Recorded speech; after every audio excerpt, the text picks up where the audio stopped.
Welcome, everybody. Thank you for coming. It's an unusual night. I streamed on the line last night, so anyway, yeah. Check this out. I've been working on something really interesting lately. Um, let's see if I can find it. I should have had this pulled up already. Let's see. Wait, nope. Nope. Nope, I don't have what I really wanted to have. That's a shame, but I have this program that I wrote called BookForge. This is it right here. And it basically lets me text to speech books that I purchase legally, of course. And only do things the too legit to quit way, as MC Hammer says. Anyway, you can go to the audiobook now that it's text to speech, and you can listen to it. Here, let me see if I can. I built in a full screen mode. Check this out. I can click on like where the sentences are that I want to listen to. Forward by Mr. Michael Sebastian, Managing Editor, PR. Daily we live in the age of the headline. To grab a person's attention, news organizations have roughly the time it takes a person to read a headline before their eyes are pulled somewhere else. And I can also speed it up to like 1.25. With such frayed attention spans, today's news consumer increasingly wants their information packaged and sold to them in 7-second sound bites and 140-character tweets. Even in today's fast-paced media culture, there are ways to present a cohesive message. Pretty cool, right? And I also wrote a language learning feature, which I was going to show off, but I don't actually have one done yet, where it alternates between English and Spanish. So it'll read one sentence. The wolf and the lamb. El lobo something something. That's Aesop's Fables. Let's see. No, I didn't. Yeah, I thought that I had processed this, but I guess I didn't. Aesop's Fables test? Did I? The wolf and the lamb.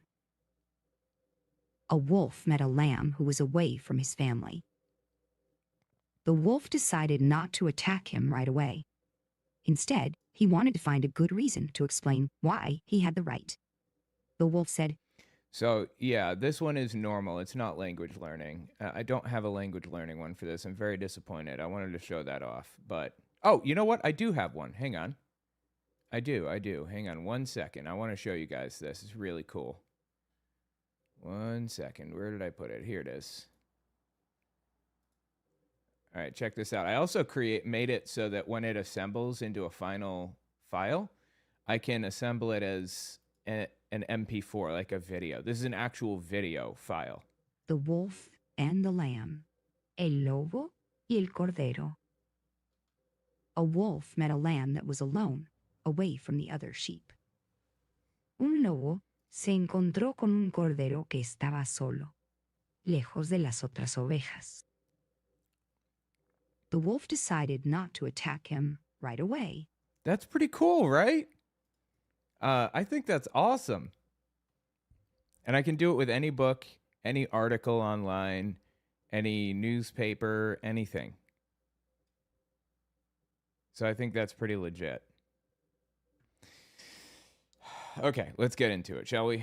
Let me just write down my timestamps here. Hang on 1 second. It's 4:56. 1 second. Where did my timestamps go? Here we are. Okay. Here we go. I don't know if you guys have seen this, but there's this kid right here who has been lovingly referred to as TerraChad. Listen to this. There's this protest at a high school, and a kid comes to the protest against ICE with an I love ICE poster or whatever. You can see it in the top right corner here. We support ICE and law enforcement.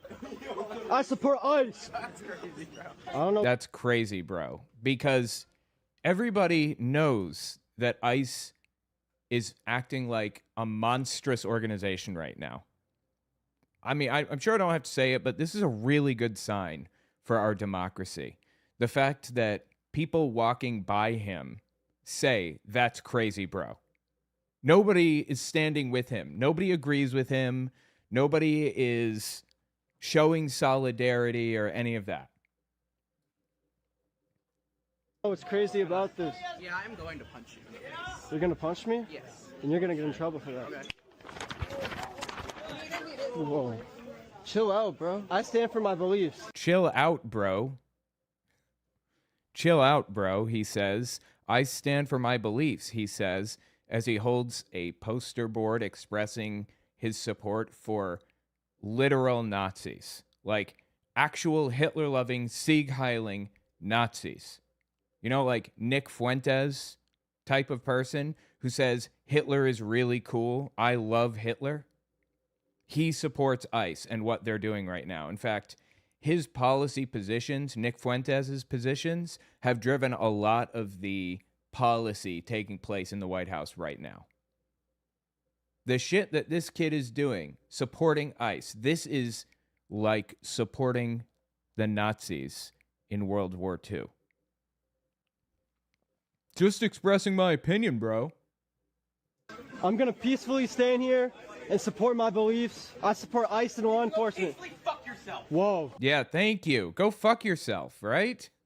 That's against school code. No swearing in the school. They're on their way there right now. We also have students walking out of the building as well, starting their protest. I support ICE and law enforcement. Am I allowed to stand here? You are allowed to. Okay. I'm allowed to have this sign too, like everyone else? Okay. He's agitating. He's acting like a shithead in this situation, obviously, and he knows that. I just stand for my beliefs, you know, like, this is, okay? Why is he trying to justify it to this person? Anyway, it's a good sign that we have students, like, protesting. My kid attended a student protest. I've never seen mass high school or middle school protests like this before. This is completely new. And, you know, the thing is, every time there's this massive political event like this, it pulls kids to the left, and they will be lifelong left-wing voters. Do you know why my kid leans left? I mean, aside from the fact that I'm left-wing. Because she grew up during the George Floyd stuff. She grew up watching George Floyd, you know, be killed, basically. And it took conservatives a few years before they finally reversed the narrative on that and made it out as though George Floyd was really a bad guy and Derek Chauvin deserves to be pardoned and all that shit. Thanks, Ben Shapiro. This is a good sign. And it's an even better sign when I see people. And it's an even better sign when I see basically nobody standing with these scumbags. If you haven't seen the video yet, I want to talk about this young man. Apparently his school was doing an anti-ICE protest, and this one kid was walking around with a sign yelling, "I support ICE, I support ICE." Let's watch the video. I support ICE. I don't know what's crazy about this. Yeah, I'm going to punch you. You're gonna punch me? Yes. And you're gonna get in trouble for that. The reason I want to talk about this is because of something the little ICE supporting kid said. You'll get in trouble. You'll get in trouble. And it's the way that bad people rely on good people following the rules so that even when the bad people are breaking the rules, they can continue to get away with it. Absolutely. Because they know when something isn't against the law, but against the spirit of the law, or even when it is against the rules, against the law, it requires someone doing something about it. And these pieces of human filth have been able to get where they have gotten. They've crossed these lines because people have not stood up and said no. And I've talked about it before. This young man has now learned a valuable lesson, that he cannot just do things for the sake of wanting to do them, because someone stood up and said, Unfortunately, I don't think he learned that lesson. But, yeah. no, you'll get in trouble. That line right there is almost the end-all, be-all of conservative / MAGA philosophy of no one's going to stop me, so it doesn't matter what the rules are. So they just keep doing what they're doing. Yeah, 100%. Additionally, I don't know if you guys have heard of this before, but hang on. There's something called the paradox of tolerance, and the idea goes like this. This is a little comic, and it's really poor quality. Sorry. Should a tolerant society tolerate the intolerant? And these two people are saying no Nazis. And the Nazi says, you want more tolerance, respect my beliefs. The problem is that if you are tolerant of people who refuse to be tolerant of others, you are ceding the ground for the destruction of democracy. We cannot allow intolerant people into our democracy. And it feels like a paradox, but it's really not. Here's the social contract that we all sign on to. We agree to respect each other's beliefs. As long as you agree to respect my beliefs, I won't affect your life as long as you don't affect my life. That's the basis for our democratic system. I'm trying to think how deep in I want to go on this. I'm not poly, but if you are, I have no problem with you being in a poly relationship because it doesn't affect my life in any way at all. And I expect the same from you. If you are poly, but you're not atheist, I expect you to leave me the fuck alone because I'm not affecting your life in any way. I'm just expressing my views and living my life over here, and you can do the same thing. But when you get somebody in the mix who wants to ban other people from living their lives the way that they want to, and it's not affecting them in any way, that's where we need to draw a line. It's unacceptable for you to try to destroy democracy, to try to limit my rights in any way. If it's not affecting you, it's none of your fucking business. And historically, democracies have this thing called the firewall that isn't really like an institutional, it's not like a codified thing. It's not like part of the law, but especially in Germany after World War II, they formed out a firewall where the parties didn't ban, well, they did ban Nazis in Germany, but like a lot of parties weren't outright banned, but the fringe nutcases, just nobody would work with them. And that existed in America too. The fringe nutcases just wouldn't get a foothold. The newspapers wouldn't cover them. The senators wouldn't work with them. Nobody would talk to them or work with them if they were too far right or too far left or whatever. The firewall. And the firewall broke down in America when Marjorie Taylor Greene got elected, if no other time. Honestly, it was long before that. Marjorie Taylor Greene only got elected in 2020. She didn't serve under Donald Trump, if I'm not mistaken. I believe she didn't get into office until after Trump left, surprisingly. But anyway, the point is, Donald Trump broke down that firewall, if nobody else. And now people have to work with the nutcase because he has power. And you know what? Yeah, somebody points out, it happened even before Donald Trump. The Tea Party was completely out of their heads. Like Michelle Bachmann, Sarah Palin, people like that. So the point is, we need to get back to a time where there was a firewall. And I honestly, truly, to the bottom of my heart, believe that we are there. We're there. Everybody in Congress who's a complete nutcase, I believe that they are fucked. I believe they're not going to win another election. I believe that the Marjorie Taylor Greenes, who isn't in Congress anymore, the Lauren Boeberts, you know, people like that, they're not going to be in Congress for much longer. Even Jim Jordan. I just don't think he will. I think America is so completely fed up with shit like this that it's too much.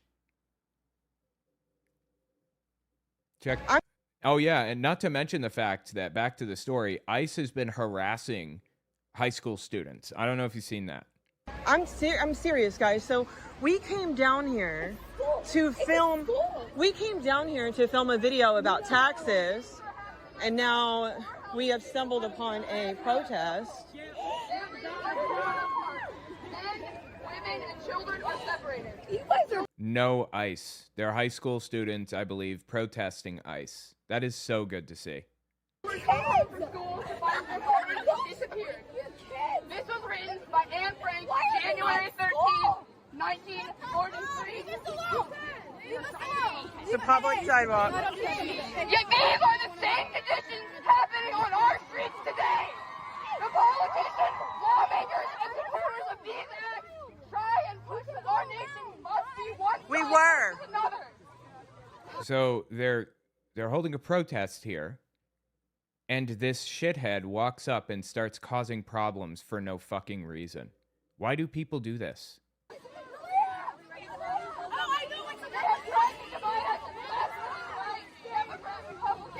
Like, I always wonder to myself, like, am I on the right side?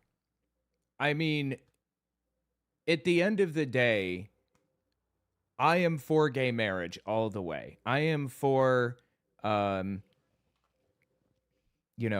protecting people's rights. I am for minority rights and atheists and everything else. I'm all for all of that. But taking a step back, would I be complaining about it if it was somebody on the left that was doing this to a right-wing protest, trying to walk through or whatever? And I keep being reminded of the fact that these people are advocating for the deaths of innocent people like Renee Good and Alex Preddy. And they're harassing people and saying they should support ICE and all that other shit, that gay marriage shouldn't exist and everything else. If absolutely nothing else, I can say that their positions are fucking horrid. And it's like I struggle with whether we should... I'm just trying to think through this on the fly here. I struggle with our tactics. Like, what should we be doing in protest? Is it really wrong what this woman is doing with this protest? And I think I land here. The woman's tactics aren't necessarily wrong, but the woman is wrong. And that makes her tactics wrong. Because she's so fucking vile. Like, come to an ICE protest and cause problems for people. That people are literally dying. And you're supporting a pedophile in chief. What is wrong with people?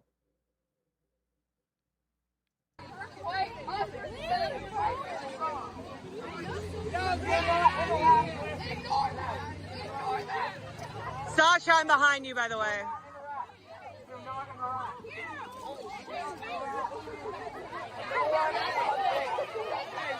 Wow. Wow. Wow. Not interrupt. Wow. Do not Hey, interrupt. Sasha. Ooh, it's turning ugly. Somebody's phone. Do not interrupt. Hey. Get off of her. It sounds like a sick beat. Hey. Interrupt. Hey. We're gonna go Staying Alive. Dun dun dun. Hey. Like we got a drum beat or something. Get off of her. Get off of her. Get off of her. I'm not really sure exactly what's happening right now. Get off of her. Get off of her. Did this girl just like come here to cause problems for people or something? Like what's happening?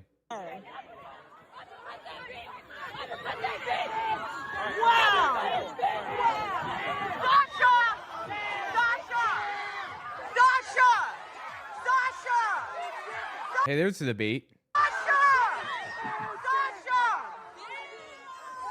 Sorry, Sasha, I'm throwing your drink on the ground. I can't hold your drink and get you. Sasha! Like, high schoolers are violent sometimes. Like, we understand, you know, not to attack people or whatever, but high schoolers don't give a fuck. Like, I don't think I was in any fights in school, although I came pretty close to getting in fights. But yeah, high schoolers just don't give a fuck. Anyway, check this dude out. And if you could just tell me again why you said that you came out tonight. So I've never protested before in my entire life, but and I know you're thinking to yourself, this is a Republican, right? I don't think it is. I think he's on the left. Sorry. It's all right. I watched 4th and 5th grade kids run away from our own government. I never want to see that again. And I'm not going to stand by and watch my neighbors run away scared. That's not Camden County. That's not New Jersey. It's not the United States. I love the United States. I love New Jersey. And I love Camden County. I love Lindenwold too. But that's not what, you know, we are. It's not who we are. And I decided I was going to come out here and stand with you guys and be part of this, because I never want to see a child ever run away from our own government ever again. Sorry about getting emotional. That's okay. Thank you. It's just a mess, dude. Absolute mess. But we are winning. Like I said, we are winning. It doesn't feel like we're winning all the time, but we absolutely are. And these people are all fucked. Every last one of them. Jim Jordan is not going to be in Congress for much longer. I promise he's going to lose his election. I would bet on it. He may be in a safe district, actually. Let me just look. Hang on. Let's see.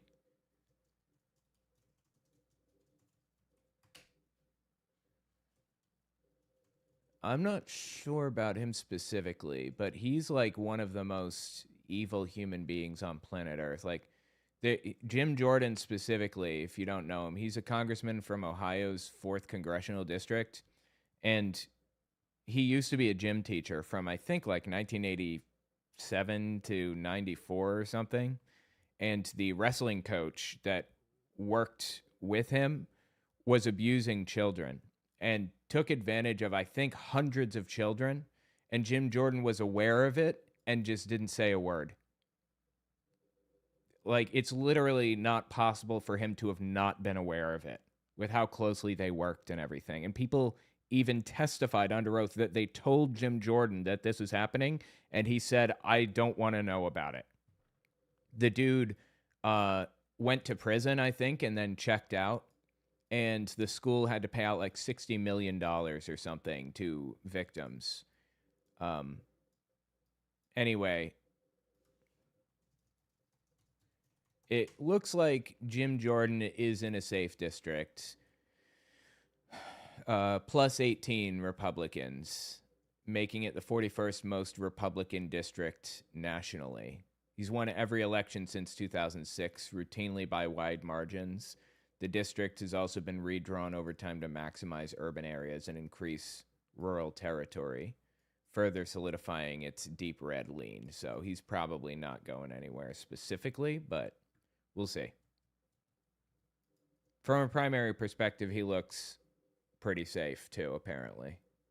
But yeah, the point is that these people are in bad shape. The Republicans in upcoming elections, they're fucked. Anyway, tell me what you think in the comments. All right, let me write down the timestamp on that. That was 25 minutes. Awesome. All right. We've got TerraChad is done. Yeah, let's hit this. Let's hit Epstein. Let me open some of these. Got them. All right.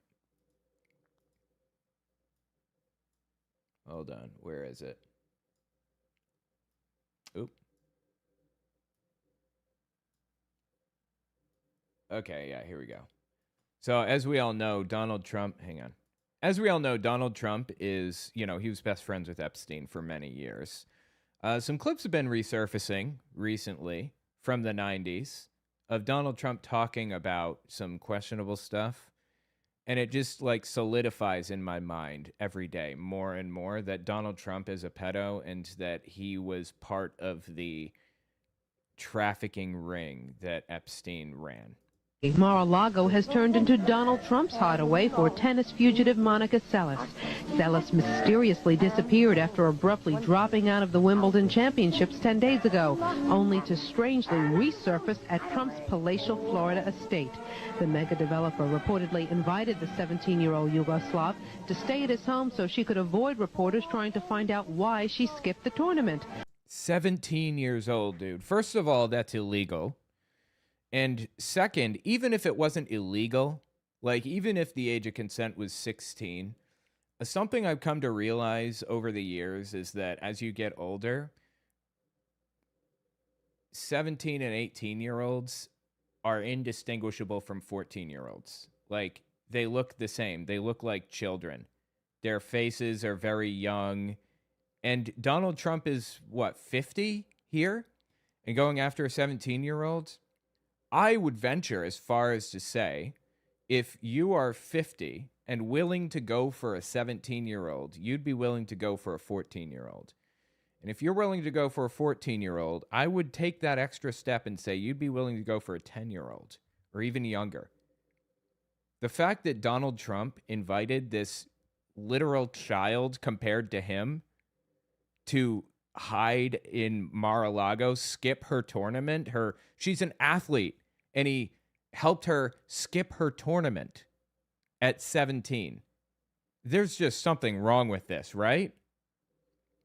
And even more disturbing than that, when you think about it, Donald Trump ran a, what was it? A Miss Teen USA pageant? What?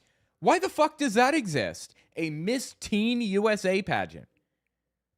Not to mention the fact that, on top of all of it, Epstein victims turned up in Miss Teen USA pageant and vice versa. The Miss Teen USA pageant competitors ended up as Epstein victims. That's weird, right? But why would Trump want to get involved in this? Could this eligible bachelor have met his match? At fucking 17. Why would you be saying this? Isn't he like 50? When was this? 1990? He was born in 1945, I think. So, I guess he was 45 or 50. Editor of Tennis Magazine could only guess. Athletes attract all kinds of people. Yeah, he was 45. Here you go. Old broadcast, Trump with a 17 and 19-year-old when he was 45. Again, I'm not saying it's illegal, but that's not ideal.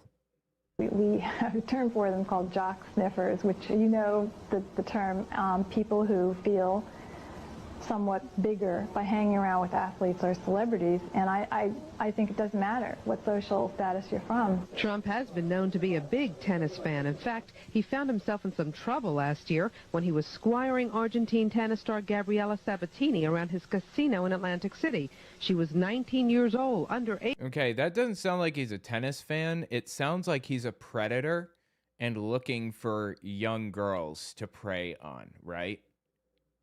Underage, according to Jersey law.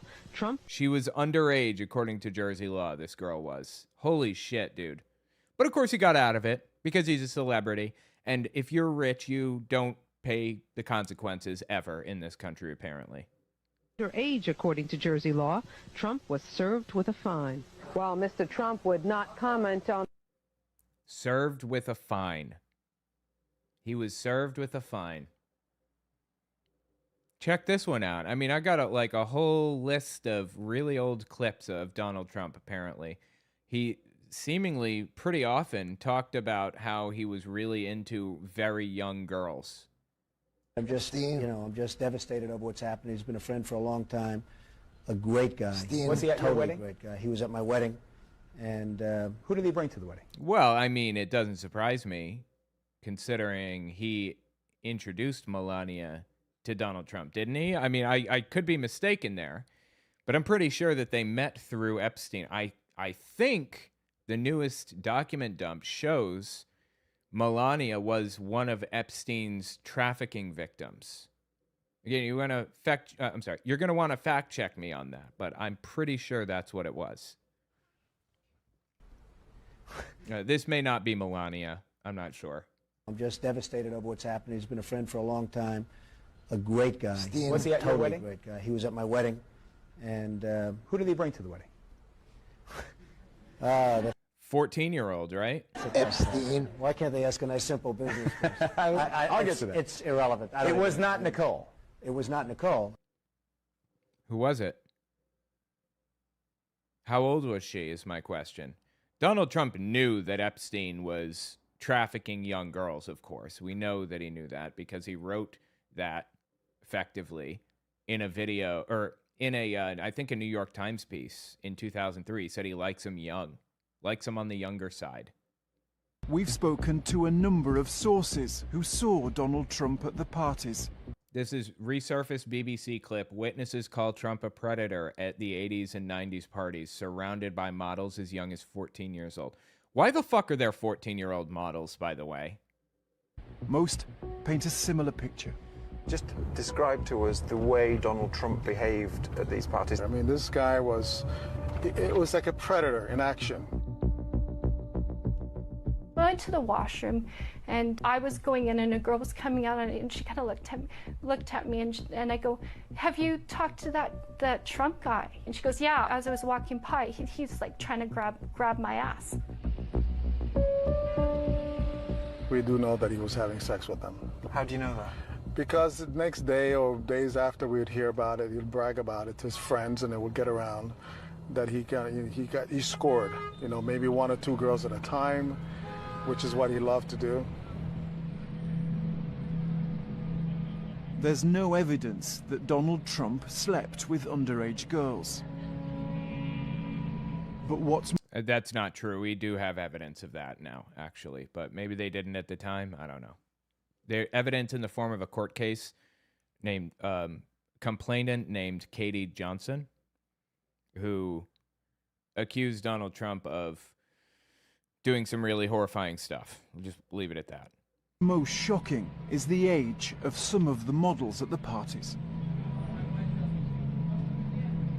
There was girls, I would say 14, 15 years old, from Europe, the European girls. They were 14 or 15? There were girls that were 14, 15 years old, for sure. I mean, I didn't run up and say, "How old are you?" But they looked younger than I was, and I was 17. You just knew because of what they were wearing and how they would hold themselves. And these girls are all like, you know, anywhere from 14, 15, 16 years old. There was very few girls above the age of 19 there. And you saw Donald Trump with these girls who were that young, 15, 16? Absolutely. Absolutely. I mean, they're standing around with them, ogling them. It was just disgusting. I felt like I was in the presence of a shark we're getting ready to roll his eyes back in his head and bite me. You know, that's how I felt. It was just like, get the hell out of here.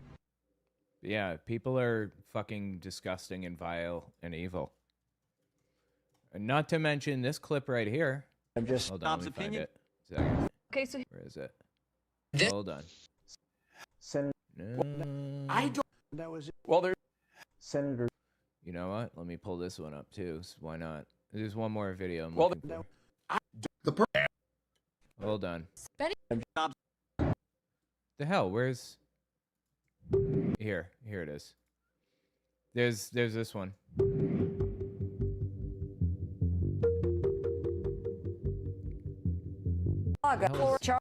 Nope, this is not what I was looking for, but this will do. Giving Epstein his personal attention. The footage, shot in November of 1992, before Trump opened the resort as a club, shows the future president surrounded by... I mean, just take a look at what he's doing with his hand here. Look at this girl. 4 Trump The girl in the green shorts opened the resort as a club, puts his hand around her shows the future president and then slaps her ass. surrounded by cheerleaders for the Buffalo Bills and Miami Dolphins, capturing Trump's fun-loving bachelor lifestyle for an appearance on Faith Daniels' NBC talk show. We're going to get great ratings in your show. After a while, Trump goes to greet 3 new guests, among them the financier Jeffrey Epstein. Come on in. Go inside. More than a decade before his guilty plea on state prostitution charges. Donald Trump knew the cameras were there. In the video, he makes a point to draw Epstein's attention to them. And the video captures Donald Trump and Epstein chatting while watching a group of women at the party dance. It's not an image that matches Trump's declaration that he was not a fan of Epstein's. He said, Anyway, the dude is fucking vile and evil. Seriously, like, aside from his dictatorial behavior, he's a predator, right? And they knew that 30 fucking years ago. We've known that for a very long time, even longer than that. Senator Sheldon Whitehouse, yes. This is Epstein's biographer, Stephen Wolfe, spent countless hours, thousands of hours, I believe, with Epstein, and wrote this whole thing. He's seen many of the Epstein files, like, long before they were even the Epstein files. He talked about, like, tapes that Epstein had around of all of the people who came in and out of his house and, you know, benefited from his trafficking network, if you will. Senator Sheldon Whitehouse yesterday confronted the Attorney General, Pam Bondi, directly about the Epstein-Trump pictures. By the way, this is from October 9th, 2025. Had she seen them? Were they in the Trump files? She flatly refused to answer. Shit, was I muted? I wasn't muted, was I, just now? I hope not. This is from October 9th, 2025. Trump files. She flatly refused to answer. I'm one of the people who has seen these pictures, so let me once again describe them. I have seen approximately a dozen pictures in snapshot or Polaroid form, each with Donald Trump and the girls who surrounded Jeffrey Epstein, who were at Jeffrey Epstein's house circa around 2000. This is in Epstein's backyard in Palm Beach, around the swimming pool. And there are 3 that I specifically remember. 2 with young girls. So 2 pictures with young girls. Know their ages, sitting in Trump's lap, topless. I mean, we know how old the girls were that were around Jeffrey Epstein, right? And then a 3rd with Trump standing up, and he has a stain on the front of his pants. And there are 4 or 5 of these girls, young women, girls, laughing and pointing at the stain. Where's that picture? I want to see that picture released in the Epstein files. The other 3.5 million documents that have not been released yet. Do you think that one's going to come out? That's what I've seen. I've seen them on 2 separate occasions. The first in 2017, several months after Trump assumed the presidency. And anyway, he goes on to explain the situation. He was at Jeffrey's house and he had him on the table and so on and so forth. Anyway, the point is that Donald Trump is a predator of young girls, in my opinion. And I don't see how you can see it any other way. Bizarrely, people are defending this shit. I may actually split this up. How long is this one? 2.5 minutes. I may split this video up. I don't know. It just depends on how long. Shoot for like 15 minutes each. And if there isn't enough footage, then I guess it can be its own whole video, just an editing note. Anyway. Maybe I'll split at the old stuff with Donald Trump and go to the new stuff like Michael Wolff. Donald Trump is a predator. I think that's very clear, right? People are defending Donald Trump now.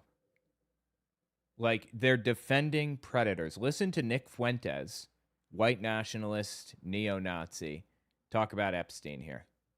Last revolutionary sent $20. I know it wasn't your main point, but feminists have completely dominated men with the word pedo. They took what was natural male sexuality for all human history and conflated it with child fucking to shame men away from it and artificially increased the sexual value of hags. How old was Mary again when God impregnated her? Dude, brother. Whoa, Jesus Christ, dude. There was so much packed into this. So somebody says, feminists have dominated men with the word pedo. They took what was natural male sexuality for all human history and conflated it with taking advantage of children. If you are,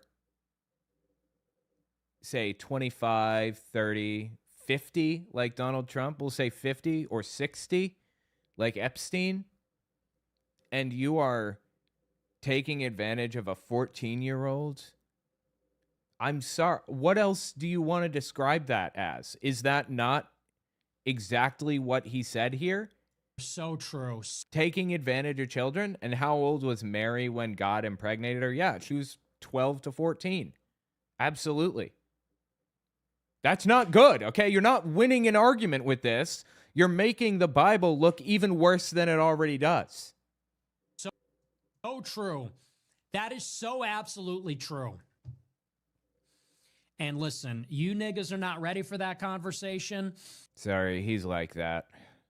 But Jeff Epstein, not a pedophile. But you're not ready for that conversation. All of his victims, 14 to 17. That's not pedophilia. Yes, it is. Okay, I'm sorry. It is. How are we to the point where we're arguing what that is now? But y'all niggas ain't ready for that conversation. People say that's normalizing pedophilia. No, that's defining pedophilia. Pedophilia is sex with children. Children are people that are before the age of sexual maturity. No. Okay. But don't you find it fascinating how when they're trying to justify Donald Trump's, really awful, egregious, disgusting, evil behavior, suddenly children are those who have not reached sexual maturity yet. But when they're talking about trans people transitioning, suddenly a child is 17 years old who is basically living on their own or is about to live on their own and has been working with a therapist for years to transition. You notice that? It's interesting, right? They're children when it's convenient. They're not children when it's inconvenient. Now, you can have your opinion and your taste and your ethics and your morals, but after the age of 14, that is past the point of sexual maturity, just period, biologically. And all of these feminists and all of their accomplices, the simps, they all want to say there's only two genders. They want to talk about reproduction and genitals. Okay, let's talk about reproduction and genitals. Wait, I'm confused. Why are we talking about that again? When do men and women reach the age of sexual maturity? It ain't 18. Look, okay. There's a study that shows that it's damaging for a person to be exposed to sexual material or sexual whatever at a certain point. It's a logarithmic scale. At 12, it's pretty much damaging every single time, just about. At 13, it's extremely damaging, but not quite as much. So it's like 90% of cases at 12 are emotionally damaging. And like 85% of cases at 13 are emotionally damaging. And it's a logarithm, and it goes down. 16 or so is when it starts to even out, I understand. But it's something that the person has to approach on their own terms. If it's pushed on them, or if somebody is acting like a predator and introduces these ideas to them, before they're ready to be introduced to these ideas, it's damaging. That's why we've set the age of consent to 18 in this country, because it's not going to be damaging emotionally for somebody to be exposed to these ideas at that point, probably. I don't give a fuck what cavemen did, okay? Cavemen did a lot of shit that was really, really bad. Like, people in Bible times did a lot of really awful shit that was really, really damaging. You know, they'd stand out in the sun all day with no sunblock. Should we do that too? The body is underdeveloped at a certain point. And the brain is certainly underdeveloped until a certain point. And these people, like Epstein and Trump, are seeking them out because they're underdeveloped for that reason. Now, you may be able to find somebody who is not going to be emotionally damaged by this at 14. But first of all, you don't know if they're going to be emotionally damaged by it. And second, that's fucking weird. We need to ban this as a society, period, full stop. We need to ban people exposing children to sexual subjects. Like Donald Trump trying to do this Miss Teen USA pageant, and these victims ended up in Jeffrey Epstein's cellar. This is just wrong. And by the way, sexual subjects are not the same as discovering that you're trans. They're not the same in any way, shape, or form.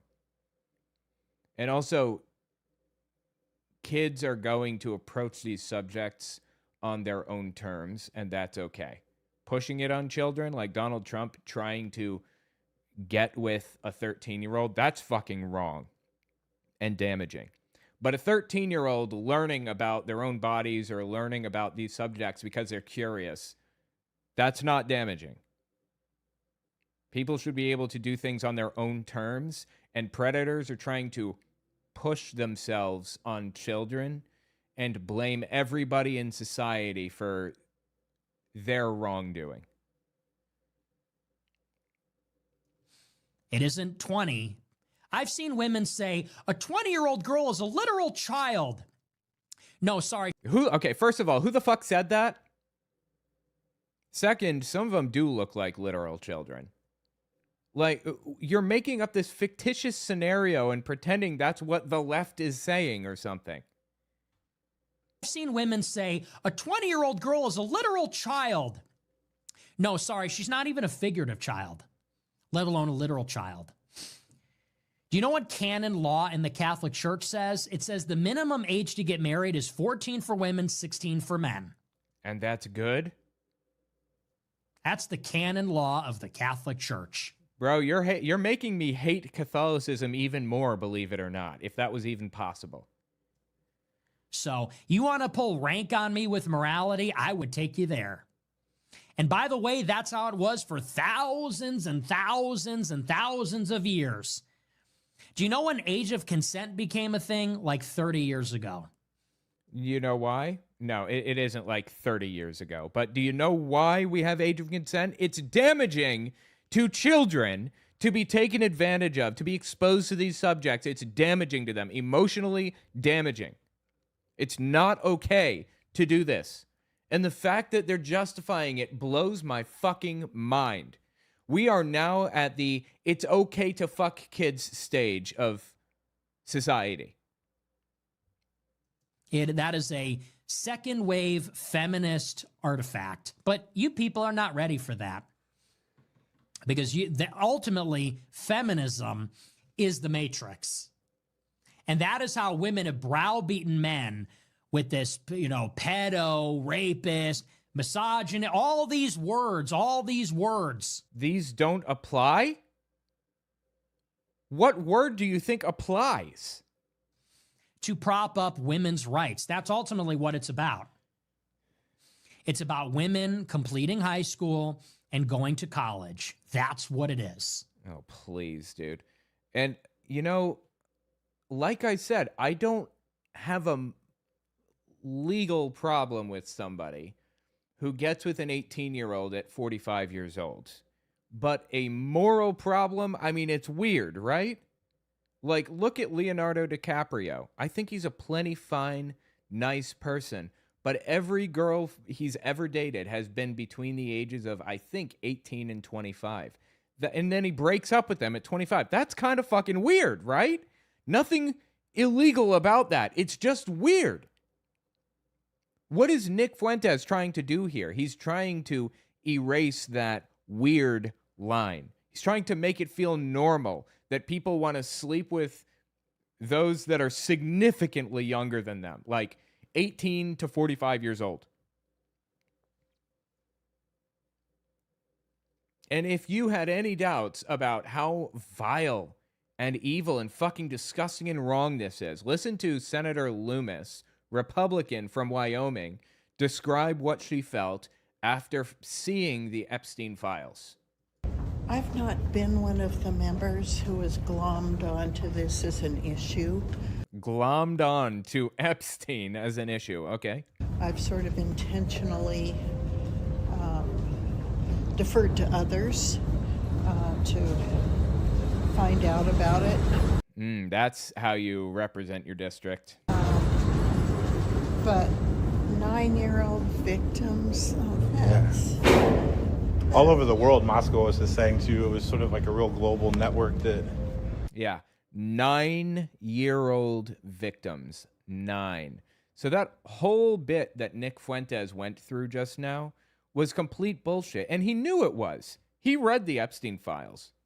I covered his reaction to Epstein not long ago on my Unfiltered channel. And he did nothing but defend and twist things around. And he actually went through a lot of the files and really researched some of this stuff. Like, specifically, Fuentes debunked some stuff about him being an occultist, Satanist, whatever, which I find interesting. Said he was just a normal, like, scumbag, basically. But you can't tell me Fuentes didn't know that Epstein had 9-year-old victims. As a matter of fact, I believe that there were babies in the files. They're now getting to see on these 4 terminals they have outside. Wow. Well, initially, my reaction to all this was, I don't care. I don't know what the big deal is. But now, I see what the big deal is, and it was worth investigating. And the members of Congress that have been pushing this were not wrong. So that's really my only reaction. Fucking disgusting. Fucking evil. And Jesse Waters is making light of it, joking about it, says it's not so bad. This is the line that Fox is taking. And it looks like he's mostly just a fixer, a guy who advises. He helps people with their problems. Sometimes those problems are, you need a girl. And a girl. Notice he said girl and not woman. Or some penicillin. Or some, if you need it, he's got it. He's a sex rabbi. He should perform at the halftime show next year. Yes. Wait, do rabbis perform at the halftime shows? I've never seen that before. Why did he even say that? I don't understand. Was he even a musician? What was the joke? Why are they laughing at this? Well, that won't be happening. Yep. It happened at a jail not too far Hanging from a noose. Greg, what do you think? Well, okay, since when... Anyway, these people are fucking vile. They are evil. Yeah, I'm telling you, like, I've read through some of this, and these people are demons on earth. And Donald Trump is one of them. I already had my reasons to not like Donald Trump, but after going through some of these files and knowing that he's all over them, and that they are hiding a lot of the damning stuff about Donald Trump, he's a demon on earth. Anyway, tell me what you think in the comments. All right. Let's see here. My tabs. I'm renaming Clip Chimp to Briefcase, I think. This is briefcase. So we finished Trump pedo. Again, that may be split into two. Depends if there's a clean spot to split it. What did I want to cover? Let's hit Robert Morris.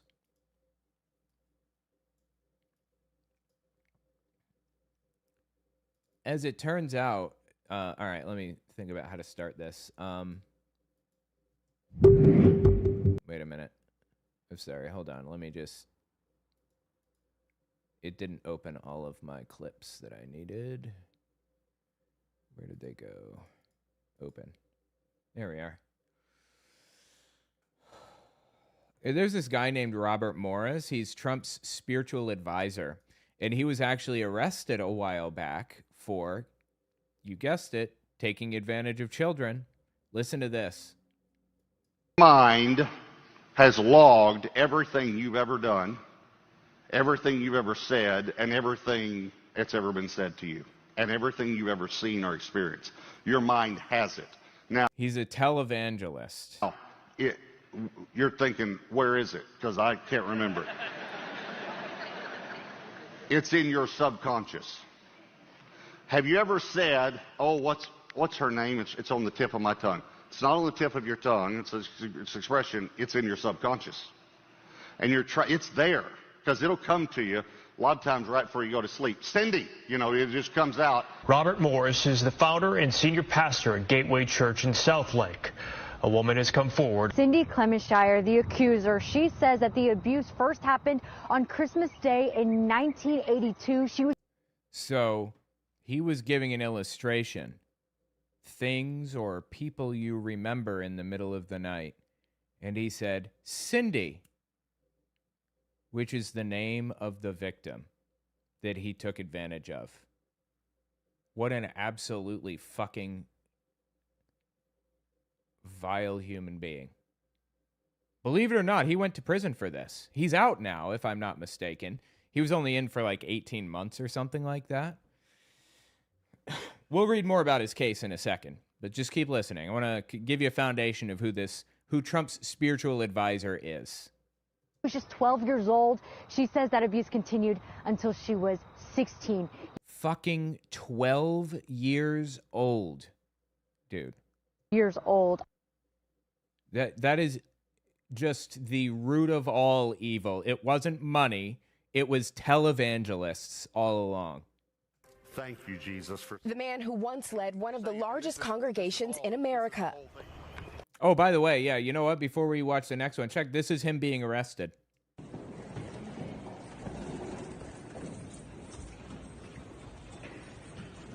That's some karma for you, right? Is over. I feel good about it. Who's behind us? What does this say like? This is Cindy Clemenshire, who accused Robert Morris of sexually abusing her as a child. She speaks immediately following the plea. I don't know that I have words for that yet. Jesus Christ, dude. You know what? Let me actually see if I can find... Give me a second. See if I can find...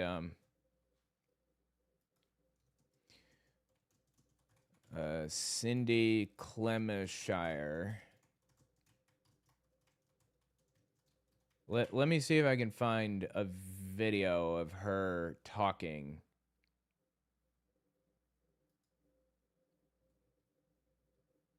Here, what's this? Former pastor. No, that's really long. Let me find. Give me just a second here.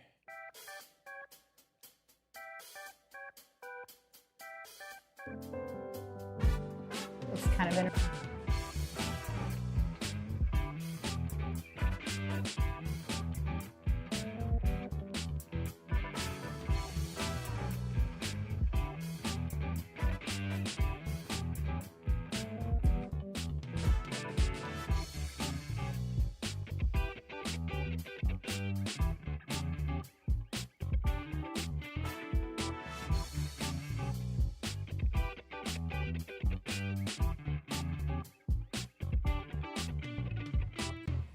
Okay, we're going to listen to Cindy Clemishire talk about what happened to her in just a second. This is her. But first, let's watch this. Today, walking into an Oklahoma courthouse, pleading guilty to sexually abusing an underage girl. This has taken my entire lifetime to get here. That girl was Cindy Clemishire, now 55. Inside the courtroom, delivering a message to her abuser through tears, as Gateway Church founder Robert Morris admitted to 5 felony counts of lewd or indecent acts with a child in the 80s. People need to know who he is, that he came into our home as a pedophile, disguised as a preacher. The abuse began on Christmas night in 1982, Cindy says, when she was 12 and Morris 21. It continued for years. A secret Cindy kept until 1987, when she told her parents and church leaders, and for the first time last year, shared publicly. He started by touching my breast and putting his hands in my pants. Decades passed. How fucking evil, dude. How fucking evil. I don't care who is involved in this. They need to go to prison. Morris grew into an evangelical powerhouse, even serving on President Trump's Spiritual Advisory Council, at times alluding to past transgressions in his sermons. Dude, his hair is awful. Sexual temptation is an appetite of the flesh, and I developed an appetite before I was saved. His sins that NBC News reported on last year, now officially crimes. Morris handed a 10-year sentence, though he will only serve 6 months in a county jail. How fucking egregious is that? How egregious is that shit? Sentenced to 10 years, will serve 6 months. Part of the negotiated plea deal. He will also have to register as a sex offender and pay $250,000 in restitution. There is hope to come out of shame and to be whole again. And that's my hope for me, my hope for other victims, and even for Robert. For this survivor, justice decades delayed, but tonight, no longer denied. Priscilla Thompson, NBC News. Just vile. These people are fucking evil. They are demons on earth, man. This is Cindy speaking right here. I've been a roller coaster of emotions. It was pretty emotional the last few days. Cindy Clemishire has spent more than 40 years struggling with feelings of shame over the sexual abuse she suffered, starting at the age of 12. But today she watched as the once powerful pastor responsible headed to jail in handcuffs. The most important thing for me was that he pled guilty to all 5 counts and that he'd served some amount of time. And while most people think it's not enough, for me it ensured that he would spend time behind bars. He kept telling me that if you tell anyone, it will ruin everything. And he can't escape this ever again for the rest of his life. He will now be known as the dude that did that. So there's that, right? I carried that with me for decades. And today I got to tell him, it wasn't me, it was you. It was when her sister spoke in court, though, that Clemishire began to cry. I think it makes me emotional now because, she acknowledged that I may have been different. There are things in my life that would have been different. What would I have accomplished in the last, 38 years if I wasn't carrying the burden that I've carried? Fucking evil. Arrest every single one of these people. I don't care who it is. I don't care how high it goes. Arrest every single one. Every one. Anyway, tell me what you think about it in the comments. These people are demons on earth, man. All right, 54. That's not very long. Let me see. Hang on. Actually, I'm not going to end it there. There's an update to this that I wanted to talk about. Mercy Culture pastor says God has forgiven Gateway founder Robert Morris. God has forgiven him, says this other pastor. That's nice of this pastor to grant God's forgiveness, huh? This was put out February 10th, 2026, this article, and it's on the Star Telegram.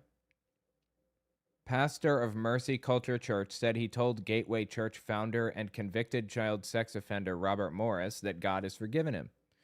Landon Choate said in a Facebook post February 3rd that he visited Morris at the Osage County Jail in Oklahoma. Of course, he's from Oklahoma. Today, I had the honor of sitting with Pastor Robert. The honor. I'm grateful for the role he played in my life. I'm grateful for what I learned, and I'm grateful that the story of grace is still being written, Choate wrote. Morris is serving 6 months in jail after he pled guilty in October to charges of indecent conduct with a child in connection with the sexual abuse case that led to his resignation from North Texas megachurch. Morris, who founded Gateway in South Lake in 2000, was convicted on 5 counts of lewd and indecent conduct with a child and was sentenced to 10 years with all but 6 months suspended. After his release from jail, Morris will serve the remainder of the sentence on probation in Texas. He must also register as a sex offender. Morris resigned from the church in June 2024 after he admitted to sexually abusing a 12-year-old girl in the 80s. He was indicted in March of 2025. And this is a post from Landon Choate, the dude that said that God forgave him. I'm just looking through here. Hold on. Look at the comments. I know your heart, and I know you're not excusing his behavior. At the same time, you're also not diminishing the genuine work that was done under his leadership.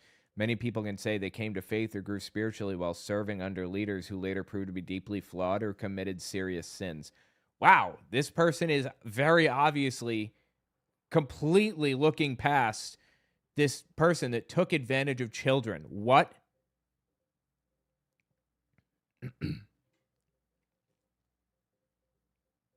None of this minimizes the severity of his crimes or the pain they caused. Well, that's what you're doing, in effect, is minimizing it, right? Until we can love both the victim and the perpetrator, we have not understood the gospel. Thank you, PL. You ever notice how these people never say shit like this about people on the left that they don't like? Or whatever. Somebody that, I don't know, that someone on the left who does something that they don't like is the root of all evil, the scum of the earth, and deserve to die. But when it's someone they like, pray for the victim. Pray for the victim. It was like Nancy Mace when people believed that, what's his name? The dude who took out Charlie Kirk. It's suddenly slipping my mind what his name was.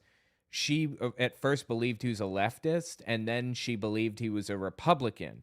And she said, hang him or some crazy thing when she thought he was on the left. And when it started coming out that maybe he's on the right, she said, pray for him. It flips real fast, doesn't it? Choate did not respond to messages seeking comment before this story published on February 5th. On February 10th, the church sent the Star Telegram this statement from him. Quote, when I first heard the presented details about Pastor Robert's past, my honest reaction was anger and disappointment. I bet. That was raw, but I didn't get to lead from my emotion. But I don't get to lead from my emotions. I lead from obedience to God's word, the Bible. I choose to follow Jesus. And what does protecting a pedophile have to do with loving Jesus exactly? I don't understand. You lost me. 7 years ago, when we launched Mercy Culture, we made forgiveness a core value and leadership standard. You are never more like Jesus than when you forgive. The moment you stop forgiving, you stop spiritually growing. Mercy means undeserved kindness. If someone deserves it, it's not mercy. Either you believe the mercy and grace of God are for everyone, or they're for no one. Again, this is only ever for the people that they love. When it comes to people that they fucking hate, people to the left of hunting immigrants for sport, none of this is present. Which, in my opinion, is not following the pattern of Jesus in any way, shape, or form. I'm disappointed, but I still love Jesus. Cindy Clemishire, who came forward in 2024 and accused Morris of sexually abusing her over 4 years, said she was disappointed when she read Choate's Facebook post. She said Morris told her not to tell anyone and that he and others from Gateway covered up the abuse for years.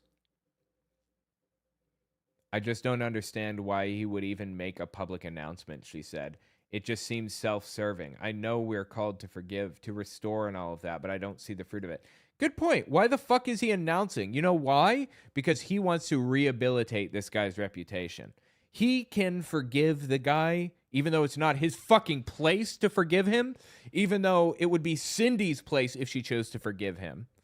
But you can forgive him in your personal life. You are telling others to rehabilitate his reputation. That's what you're doing.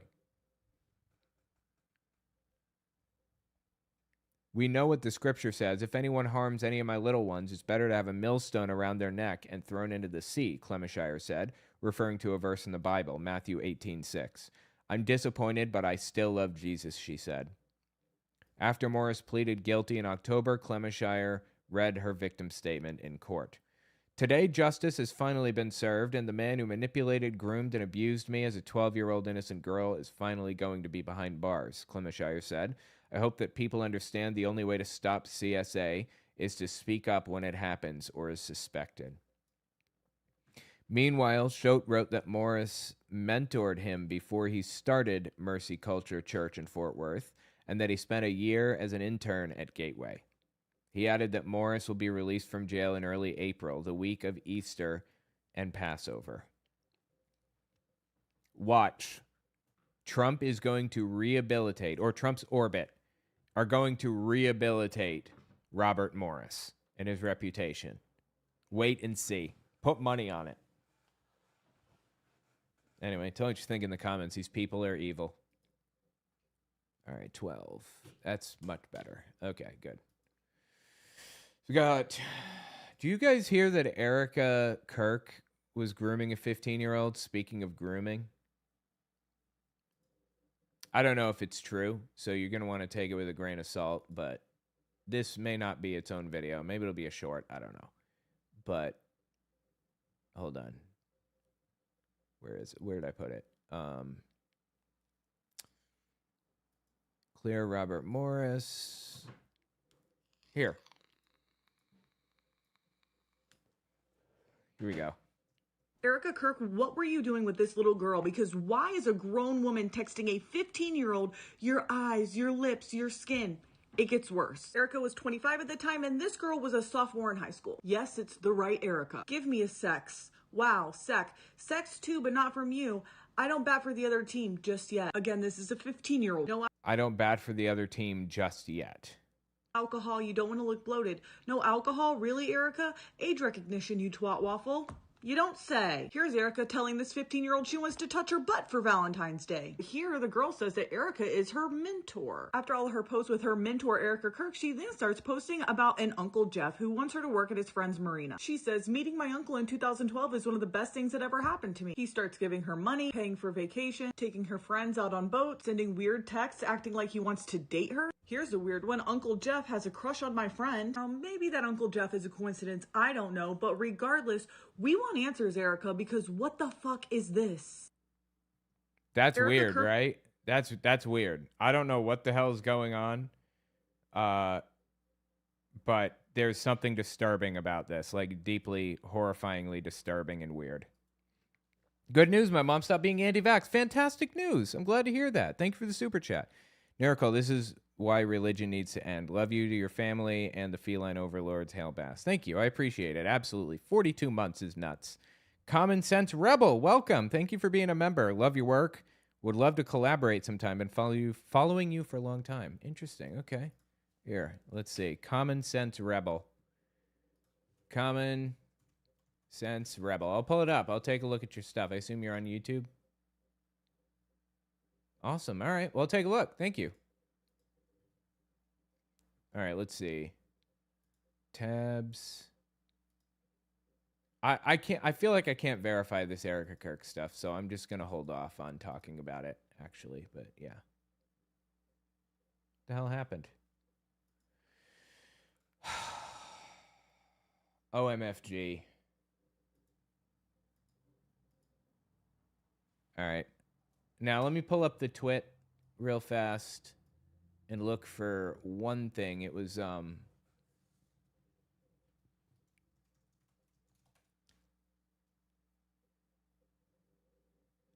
Yeah. I found it.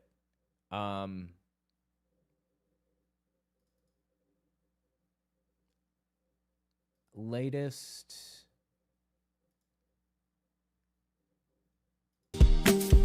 Get away. Yeah, don't want copyright strike here. You need to have feelings, but you need to manage. I'm just looking for something very specific here. All right, let me pull up in my clip library.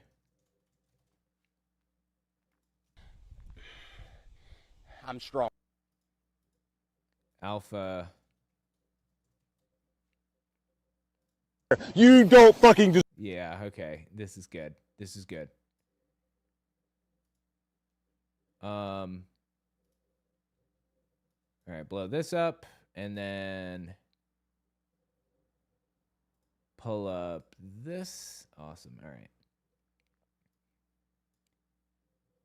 Check this clip out. There's this all right, you know what? I'm not even going to give an intro to this.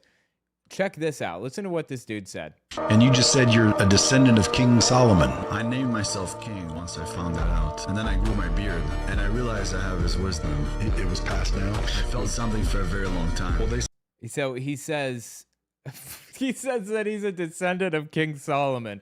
First of all, King Solomon almost certainly was not even real. The evidence that we have that the House of David was real is paper fucking thin. Possibly. But you think that you're a descendant of King Solomon. How could you even arrive at that conclusion? And also, King Solomon wasn't wise. We're talking about the baby cutter. He was a fucking idiot. He was handed a complete kingdom that spanned the entire region, and he controlled all of the trade going from Africa to Asia and vice versa. And David handed him that kingdom, and it fell apart almost immediately because he tried to tighten his grip with an iron fist, and it fell apart because he was a moron, okay? There's nothing wise about King Solomon. I just want to put that on record. Now, one more time, listen to this poor dumb son of a bitch pretend to us that he's the descendant of this dumb motherfucker, King Solomon. And then I grew my beard, and I realized I have his wisdom. It was passed down. I felt something for a very long time. Well, they say King Solomon, one of the wisest and richest man that ever lived. The smartest man, the wisest man. No, he was a fucking idiot. He couldn't even hold a kingdom together for like a year. How do you know you're related to him? Well, we went back through my last name and then looked at my DNA and found out that I'm a descendant of his. How would your DNA? Wait, I'm sorry. Now, just a second here. You're saying you looked at your last name and then looked at your DNA. Which one was it? Only one of those two things could possibly prove such a thing. And do you have a sample of Solomon's DNA that you could compare to yours? My last name and then looked at my DNA and found out that I'm a descendant of his. How would your DNA tell him? No, if you go back with my name and you check the DNA that I'm really from Morocco, and you go back in time, you can know. So basically, old King Solomon got down with some lady who ended up having somebody, and eventually, here you are. So Azulai was a royal... Yeah, that's how heredity works, dumbass. You didn't need to explain how reproduction fucking works. We got it the first time. Ended up having somebody, and eventually, here you are. So Azulai was a royal family, but we stepped down from royalty. It was very serious. But if you have the name Azulai, doesn't matter where you are, they go, Azulai, the right-hand man of the king in Morocco today. He's also a family member of mine, also Azulai. So if it's so fucking stupid, dude. These, like, alpha male Giga Chad types are so stupid and vapid and empty. It drives me nuts. You know what it reminds me of? It reminds me of that stupid fucking alpha male boot camp. Do you guys remember that shit? They paid $18,000 to go to some stupid alpha male retreat for like a week or something. And they were berated and treated like shit the whole time they were there. And then they went home and said it made him a better husband or something. You don't fucking deserve to be here. Fucking quit. You piece of shit. I want to be a better man. I want to be a better husband. I want to be a better father. I want to be a better, you fucking whiny piece of shit. None of you deserve to be here. Back. You better move with a fucking purpose. Belly. Feet. He's literally just like torturing these people for no reason. What are they gaining from this? Back. Belly. It's like they chose to go the drill sergeant route because they think the military makes you strong, but they missed the point. They think that the drill sergeant is a shithead to you because that's what makes you physically strong, somebody being a shithead to you. So they're like, I'll try that. And they act like shitheads to the people at this camp and think that they're going to be strong as a result. Like, what? Do you know how reality works at all? Feet. Back. Hurry up.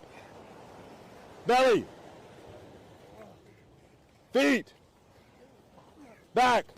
Like, again, I don't understand what they were trying to gain with that. Here. Where's you? You fucking slow fat one. Both of you. You're gonna sit. Get over here, fucking quitter, unquitter. What the fuck you unquit? Never heard of that shit. Sit down. Sit down right here. You two are gonna share this fucking cookie. All of you start crawling. Start crawling. Yeah. They're gonna crawl and suffer until you're done with that cookie. To the bone. Do you know why the military does that? Like, why they act like shitheads? It's not to make you physically stronger. Obviously. A message these people apparently fucking missed. It's because they're trying to break your personality down and build it back up in their image. It is exactly what cults do to create a more pliant, trustworthy, reliable personality. Trustworthy not in the sense that the person won't lie, but in that the cult leader can trust that this person is fully engaged with what they're saying and doing. What are they doing here? Like, you're not breaking them down in the same way, and you're not building them back up either. I don't even know what the point is. Both you're done sharing that fucking cookie. Go. Eat the fucking cookie. Eat it, Lady and the Tramp style.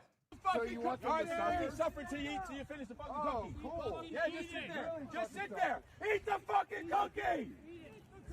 They are gonna suffer until you're done eating it, and you better fucking share it. What? You better fucking share it. Lady and the Tramp style. I'm all in. Lady and the Tramp style. Eat it. The cookie goes in one The cookie goes in one person's mouth. The other person has to eat the cookie from their mouth until they meet in the middle. That's what I want to see.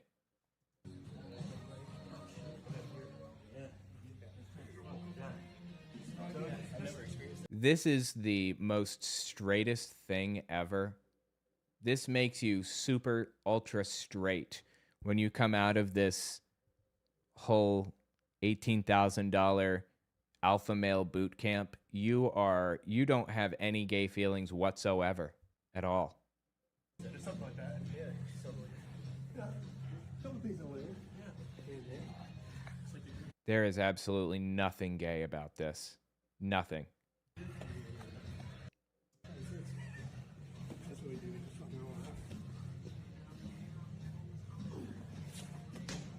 The bitch and the beast. The bitch is the inner critic. The beast is the advocate. The advocate supports you, roots you on, cheers for you. But the critic, your inner bitch, is always doubting you and telling you. Right, because women are bitches and they're also critical, right?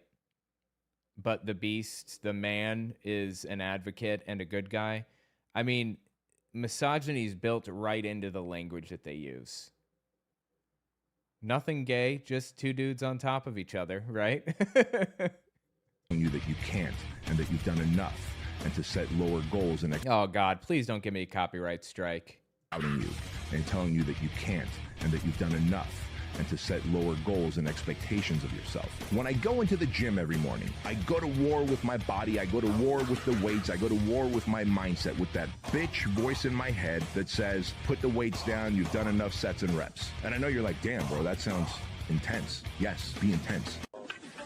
It is so goddamn fucking stupid. Literally every fucking word out of these people's mouths is so stupid. I swear to God. Here's five. Here's five. Here's five. Are you touching me? Are you touching me? Are you touching me? Get the fuck off me. God, they're so fucking cringy. And then there's this one. I just found this video the other day. Check this shit out. Hold on. Here we go. Check this out. The internet was a mistake. You also believe water is a scam? Yeah, I mean, water's a solvent, so it's dissolving your body. The fact that people say it's hydrating your cells is crap. It's not a carbohydrate, it's not a fat, it's not a protein. It's literally a solvent. If you put any type... Water is dissolving your body and making you weaker. The material in water, it dissolves it. That's what it's doing to your body. And same thing with water weight, and you drinking all this water and bloating. There's actually no benefit to it. If you want to hydrate, you have fats, you have juices, you have something that your cells can actually utilize. And this is probably the craziest thing ever. I've been saying this for 3 years, everyone on the internet. Like, if you actually look behind it and you think logically about it, water does not hydrate you. It dehydrates you. And I know it sounds like, what do you think hydrate means exactly? Crazy, and we can dive more in the topic later, but that's how I feel about water. So you don't drink any water?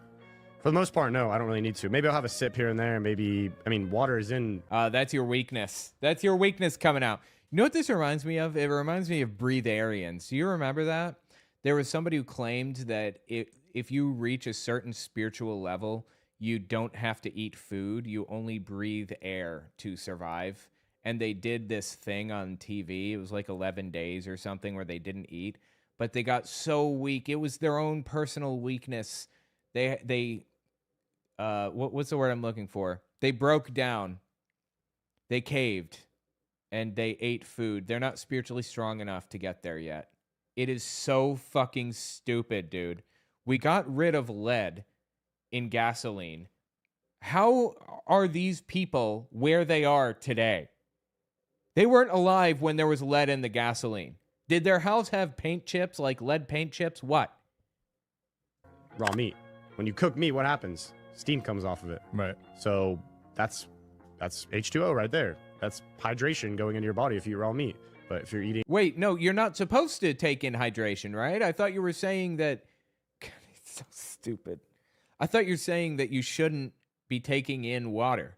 So you should be cooking it so that steam goes off of it so that you eat dehydrated meat, right? You only eat jerky, right? Eating a bunch of cooked food and all this, you're going to get thirsty, and it's just an addiction. You look at the healthiest tribes in the world, they don't drink water. Even the Maasai tribe in Africa, they don't really have water. Actually, what they do is they take roots out of the ground and they suck on them. I've seen that, yeah. Yeah, and what do you think they're getting from these roots exactly in the ground? The manosphere is a mental illness, dude. Fucking insane.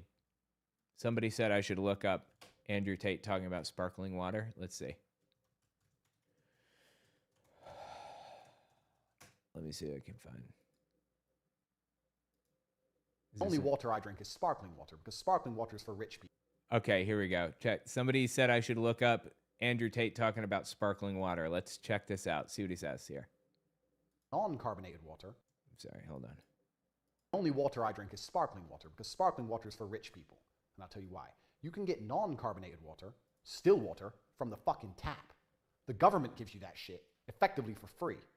Sparkling water you have to buy. So if you only drink sparkling water, you only drink rich man's water. I explained this to someone, some bumbacla, and of course he replied with the typical, but I don't like sparkling. You don't like sparkling water? No, it's fucking disgusting. It's like drinking soda with no flavoring in it. Why would anybody drink sparkling water? It's awful. He replied with the typical, but I don't like sparkling. You don't like sparkling water? You don't like water? Yeah, but the bubbles. The bubbles? You scared of bubbles, you little bitch? Doesn't taste of anything. It has bubbles in it. Oh, you're afraid of bubbles? fuck is wrong with you? This is another. It's so stupid. I swear to God, I don't know. He must have had lead in his in his house's paint, right? There's no other explanation. It is so fucking stupid. I grew up in the 70s and 80s. I remember leaded fuel and all that. It made Gen X strong, right? He says he's kidding. Yeah.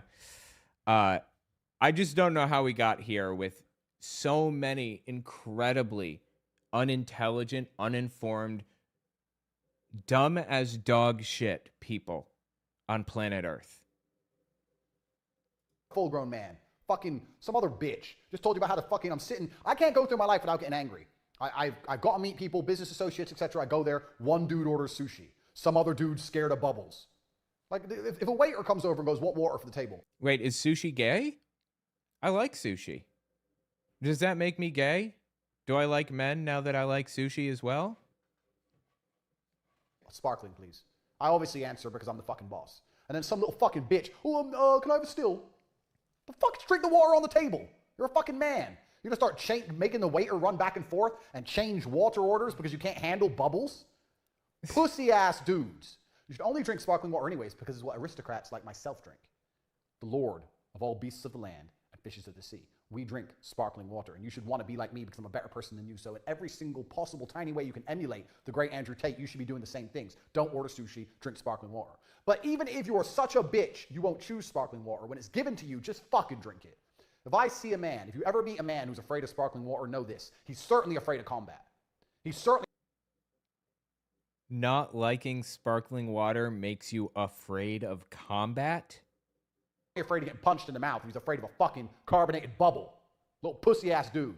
So if you're sitting there at a table and your friend won't drink sparkling water, he's not your friend. Because when shit hits the fan and you get jumped and you're getting stabbed by 10 randoms...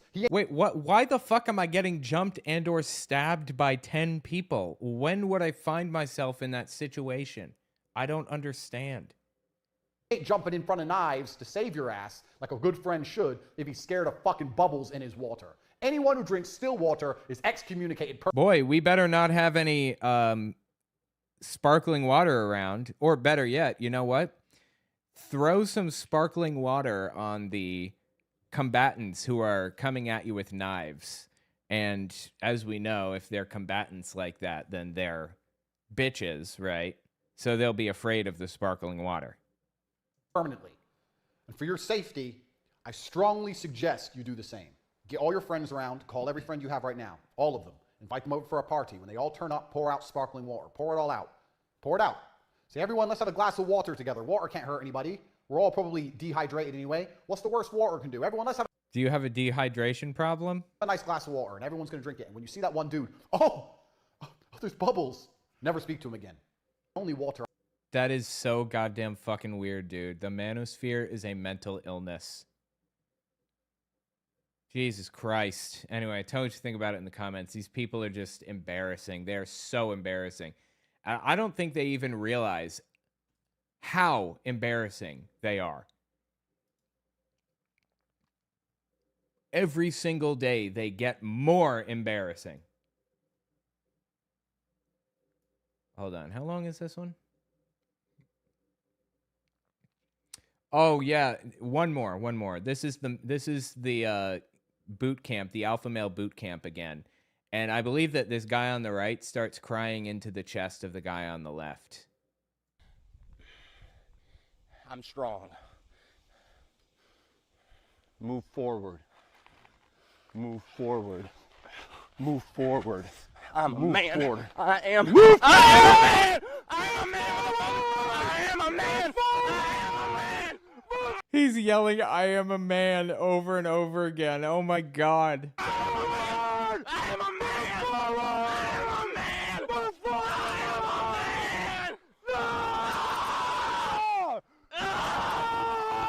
Your average Trump voter right here. Tap him on the cheek. Make sure he knows everything's okay. Crying on his chest.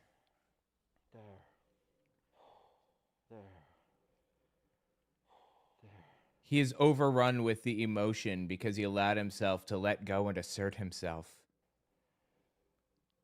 When a man taps into his power, a grieving process happens. This is a natural release of the old self.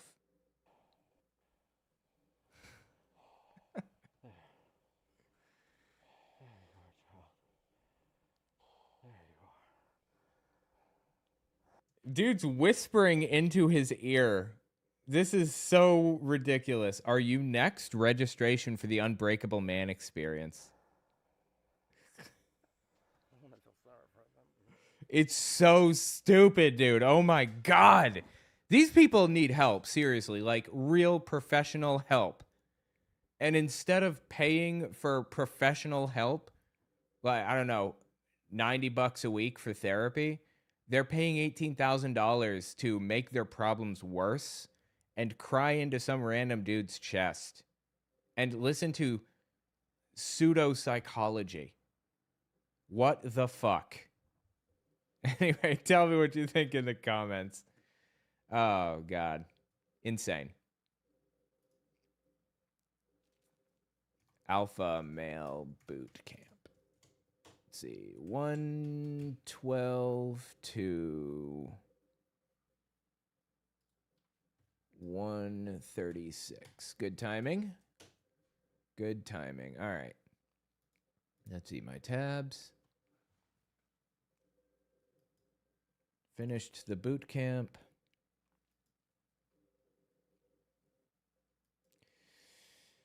I have something on Shane Vaughn that I could cover. Hold on. Let me refresh clip. Briefcase. I'm renaming it. Briefcase. I had not. I'm too smart. I think I already covered this. No, I didn't cover this already. I had not wanted to think Donald Trump committed any crimes with. Yeah, I did cover this. I did. Yeah. Okay. Delete. And then. Well, it's right. There's. All right, let's open this. This is a Jehovah's Witness thing. Let's watch it. I came across this Jehovah's Witness video about birthdays. They have a Caleb and Sophia video on birthdays, but this one is like live action, so just listen to this.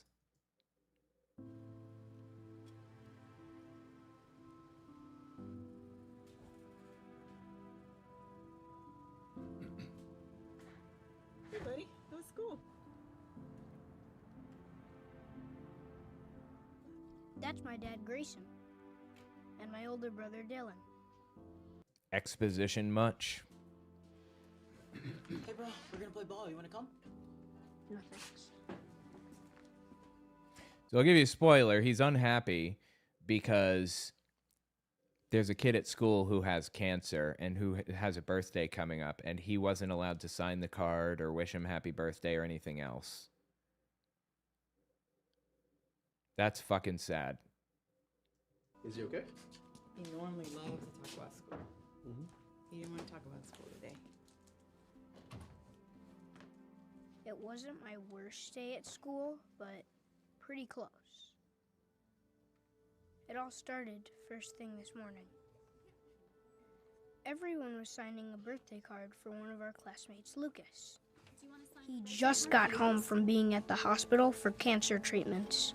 No thanks, I'm a Jehovah's Witness and I don't celebrate birthdays. The number of times those words have crossed my lips are absolutely uncountable.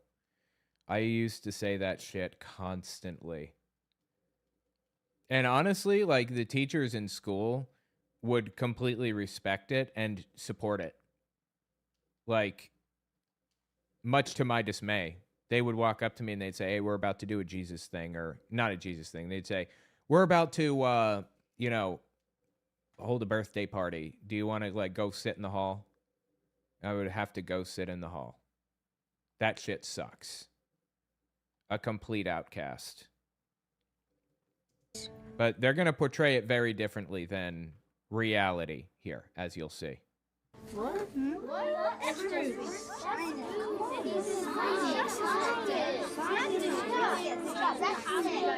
That's not what happens. Like, I did this when I was little, and people don't go, what?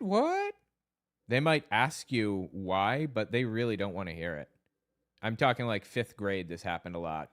4th and 5th grade. And then through middle school. My teacher said that Lucas may not come back to school for a long time. I felt so bad he was sick.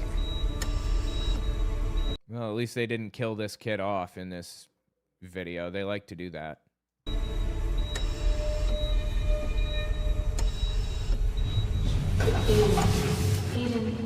Aiden, can you think about it? This is fictitious, completely fictitious. The teachers never tried to get you to, quote unquote, think about it. My parents told all of my teachers at the start of the year, he's a Jehovah's Witness. He doesn't celebrate any holidays, birthdays, or anything like that. So send him to the principal's office or put him out in the hall or in the corner or something while this stuff is happening. And literally through my entire time in school, in public school, no teacher ever pushed me to do something. They just send me to sit in the hall. While kids are giving out Valentines to each other, they're all making little Valentine's cards, and they make pouches, and everyone gets to put a Valentine in everyone's pouch. I didn't have a pouch. The thing is, I did want to sign the card. Lucas was one of the nicest people in my class. Maybe I can just sign it. That's breaking Jehovah's rule, right? I mean, it's not like I'm going to a birthday party.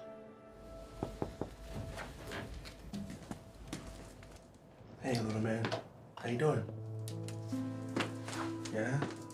Mom said you had a rough day today. When Dad came in, I told him everything that happened. I know from the Bible that it's wrong to celebrate birthdays.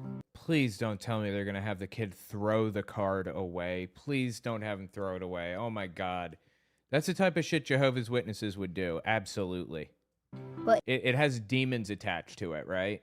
Or something? Is signing the card really a big deal? Dad said my question was a good one. Then he showed me a scripture. Get your Bible for me? Let's look at Ephesians 5. Ephesians 5:10. Keep on making sure of what is acceptable to the Lord. He said we all have to keep making sure of what's acceptable to Jehovah, because Satan is a master at tricking us. So what is the problem with birthdays? What is the problem? There is no problem with birthdays. Do you know the real reason they give for why you're not supposed to celebrate birthdays or whatever? It's because at every birthday celebration in the Bible, according to Jehovah's Witnesses, somebody loses a head. That's what they say. That Jesus didn't celebrate his birthday, so why should we celebrate our birthdays or anybody else celebrate other birthdays? But when you think about it, the point is that there are no positive mentions of birthdays in the Bible, right? But there are no positive mentions of dogs in the Bible either. Every time a dog is mentioned, it's in a bad context. The dog is hurting somebody or attacking somebody, or they're sending the dog to bite somebody for some stupid reason or whatever. So Jehovah's Witnesses shouldn't keep dogs either, right? By that logic? Is that the logic they use? Of course not. They're selective about their positions, and they've chosen they just don't want their people celebrating birthdays, so now they don't celebrate birthdays. That's the bottom line. Then he used the example of Aaron. You know, in my personal opinion, I believe that Jehovah's Witnesses don't want their people celebrating birthdays because it's a way in which Jehovah's Witnesses are that much more disconnected from society. They can't hang out with people. They can't connect with worldly people as readily, as quickly and easily because they're not celebrating the same holidays or whatever. In my opinion, that's why. Then he used the example of Aaron.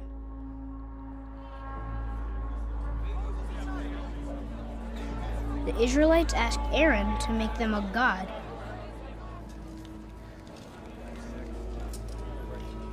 So they're trying to explain to us why birthdays are bad here, right? And they're telling the story of how Aaron melted down the gold to make a golden calf and people worshipped it. I'm sorry, what does this have to do with birthdays, like, at all? I'm just completely lost. So Aaron made a golden calf, thinking that it could represent Jehovah. He told the people, "There's a festival to Jehovah tomorrow." And do you think birthdays are being confused with Jehovah or what?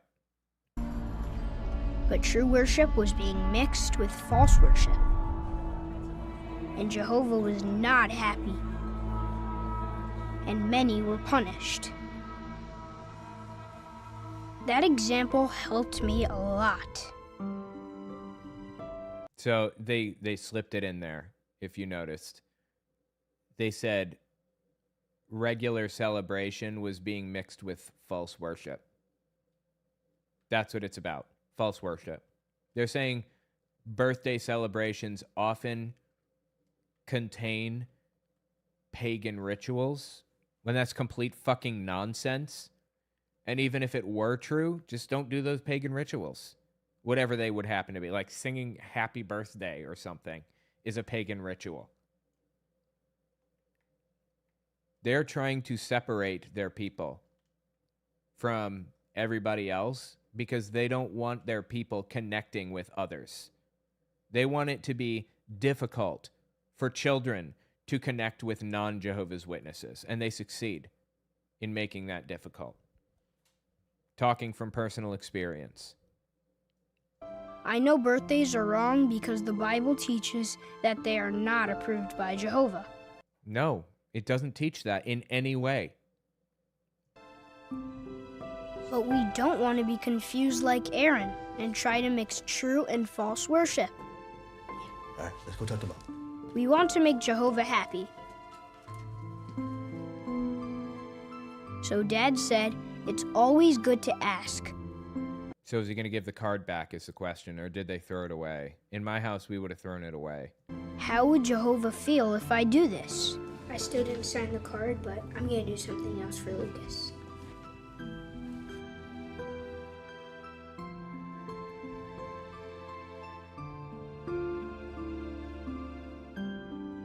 Oh, look, a wreath. Did you see the wreath? Wreaths are pagan.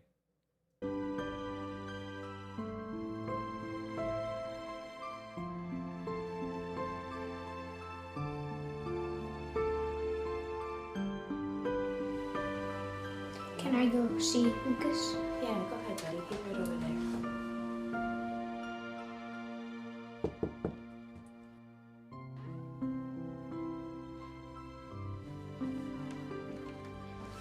It's in reality, there is no Lucas. There is no sick kid.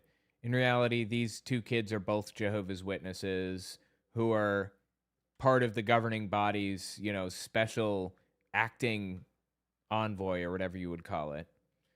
And they're making this entire thing up to pull on your heartstrings. And it works for Jehovah's Witnesses a lot of the time. It does pull on their heartstrings really, really effectively. I'm feeling a little better. And then I realized something. Instead of celebrating one day, I could share with Lucas our hope of living forever on a beautiful paradise earth. No sickness ever. How fucking disgusting, dude. This is what Jehovah's Witnesses are trained to do. They are trained to use people's pain and suffering and fear of death against them. They are trained to weaponize fear to create new little warriors in the faith. And it's evil. It's fucking evil. Use kids to indoctrinate other kids. Exactly.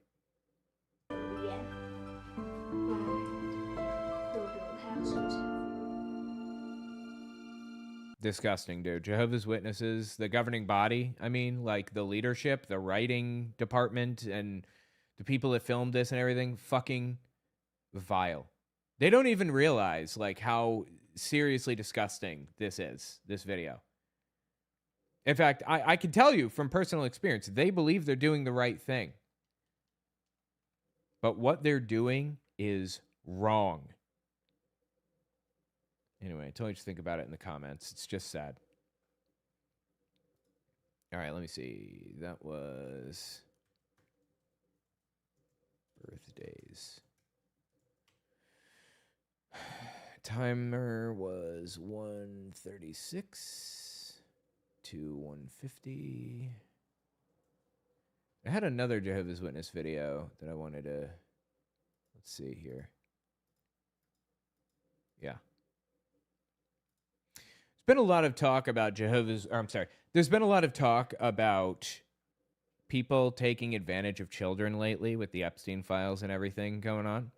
So I want to kind of review Jehovah's Witnesses' two-witness rule. I don't know if you guys are familiar with this, but just, it's a rule that has led to them having to pay out massive amounts of money in lawsuits because of wrongfully handling cases of CSA.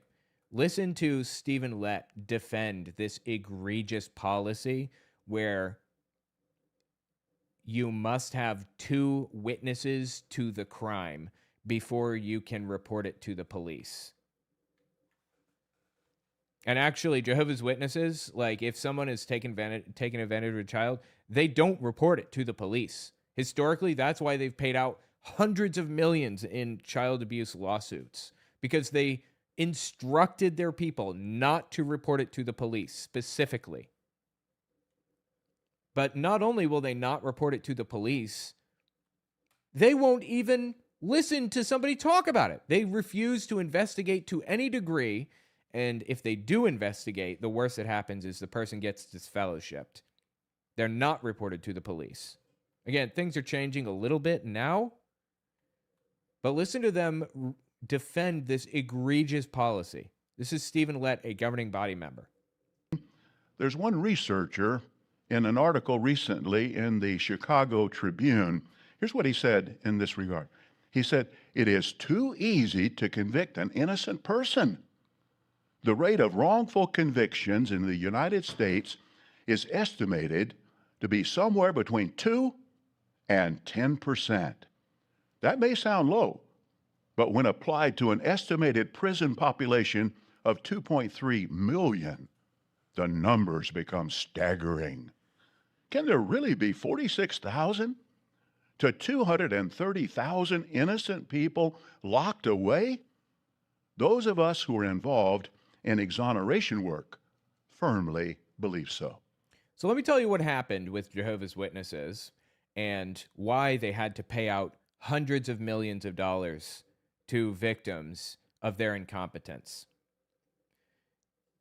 There was one famous case. I mean, countless cases of this happening, but one famous one that I want to tell you about. This two-witness rule basically says if there are not two witnesses to the same event, you can't do anything about it. You can't, like, somebody can tell you, like this 10-year-old kid can tell the elders that this man is taking advantage of them, and they can't do anything until a second witness to the event appears and validates that this did in fact happen. They changed it down the line to not just be two witnesses to the same event, but if there are two victims in any capacity, even to two separate events, then they can start investigating and possibly disfellowship the person. But this loophole, let me rephrase, but this created a loophole where one specific guy was moving to a congregation, abusing a child, and when things fell apart and he was reported to the elders, he would move to another congregation, and they couldn't tell anybody because there was only one victim. So they didn't transfer that information to the new congregation with his publisher's card. and he would abuse a new victim. And when they found out, he'd move to another one and he'd abuse a new victim. This happened constantly. So much that the society, the Jehovah's Witnesses, actually have a database of names of people who were reported to not the police, the society, all the way through the 70s, 80s, and 90s and 2000s. And they're refusing to turn over the database of predators that they logged. So Jehovah's Witnesses defend their refusal to work with the police by saying there are between 2 and 10% wrongful convictions. Is that an excuse to not allow children to get justice? Oh, we don't trust the existing legal framework to do a good job. I don't give a fuck what you trust the legal framework to do. You have a moral responsibility to report people who take advantage of children. What is wrong with you? Who are involved in exoneration work firmly believe so. He's involved in exoneration work, this guy is, you see. He's involved in exoneration work by not reporting child abusers to the police. And then he discusses some of the factors that cause this to happen, such as having no witnesses or having, of course, a false witness. Fucking disgusting. You know, the two-witness rule was originally designed to protect monetary agreements in the Bible. It was like, if you're selling a donkey to somebody, you need a second person there to witness the transaction who can attest to the fact that this sale took place and that this person received their money and that person received the donkey. That's what it was for. It was specifically and explicitly not supposed to be used for egregious crimes. The Bible specifically says it is not for cases of like sexual abuse, for example. And Jehovah's Witnesses completely ignore that part. They throw it out entirely. What is wrong with these people? Now, earlier I said Jehovah's Witnesses are doing a little bit better about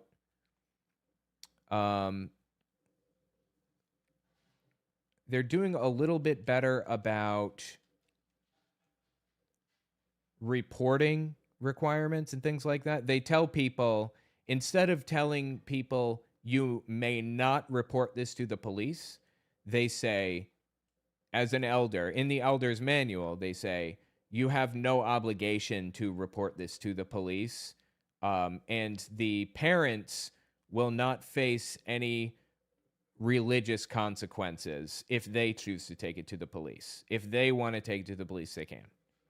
That's what the elder's manual says. But we don't get involved with the police, is the underlying message. But something I found interesting in the elder's manual is that there's a whole section about getting involved with the cops by sending an elder as a representative of the congregation to meet with the local police officers, get to know them, have lunch with them, just show them the building, talk to them about some of the concerns and problems Jehovah's Witnesses have with, you know, people who don't like the organization or whatever, that kind of thing, and come up with a plan with the local police department in case of an arson or something like that. So their problem isn't actually with working with the police. They have no problem with working with the police. Their problem is with reporting cases of child abuse. That's it. That is fucking psychotic. I'm sorry. That is unforgivable and wrong. There is no excuse for this.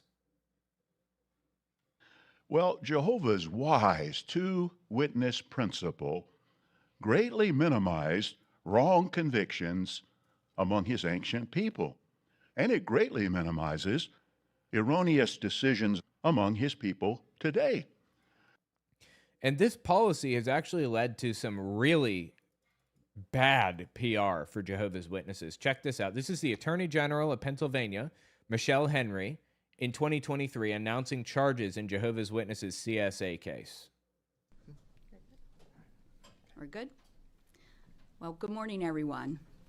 We are here today to announce that the 49th Investigative Grand Jury has voted on and approved presentments for 5 individuals who have committed sexual abuse against children throughout Pennsylvania.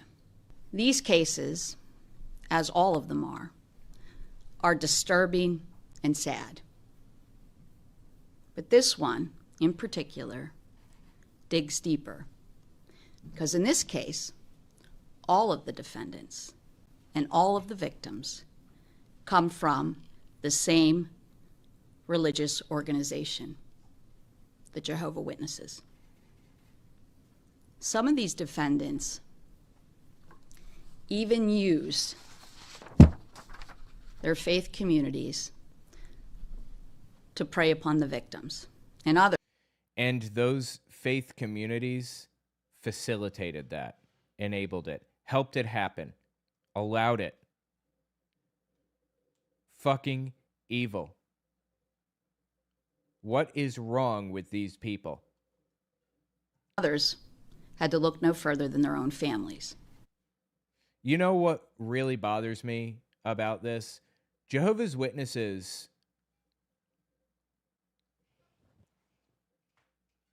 pretend that this is some kind of a persecution thing against them.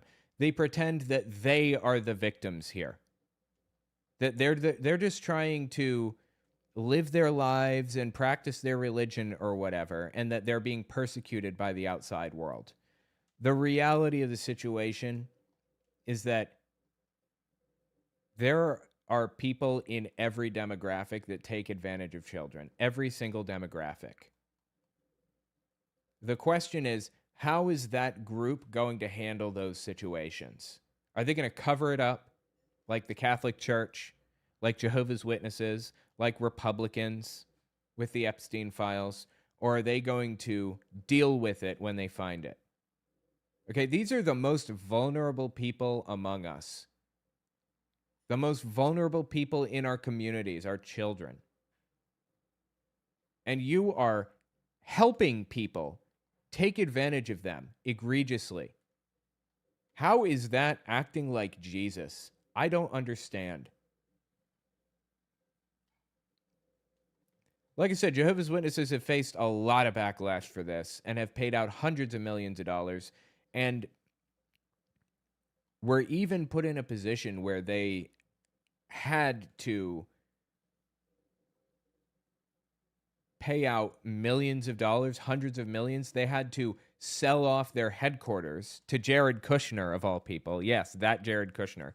They sold off their headquarters that they'd had since, I think, 1916 in Brooklyn, New York.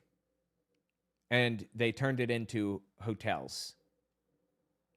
And they had their little slave labor build a new headquarters in Wallkill, I think, maybe, New York.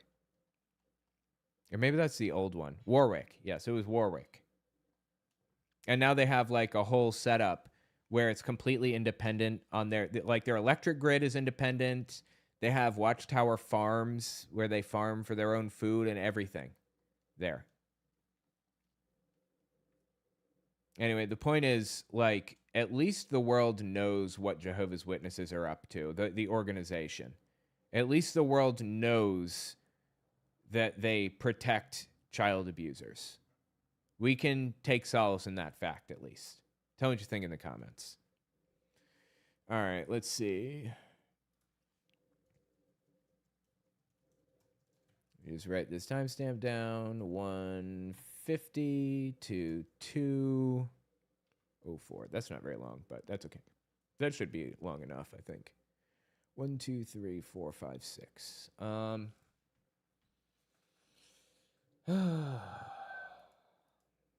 Should we cover another? Let's cover another one. Yeah, all right, cool. I was going to cover Shane Vaughn, and maybe we still will. We'll see. But let's hit Seth Gruber first. Seth Gruber. This whole... Yeah. This whole... All right, awesome. How long is this? This is, this one is 41 second. No. This is 1:38, and this one is 1:26. Let me just look something up real fast. See if I can find, let me open the twit again. Seth Gruber. Do we have anything from Gruber? What? I don't follow Right Wing Watch, apparently. Yes, I do. Why is it not showing anything for Right Wing Watch? That's weird.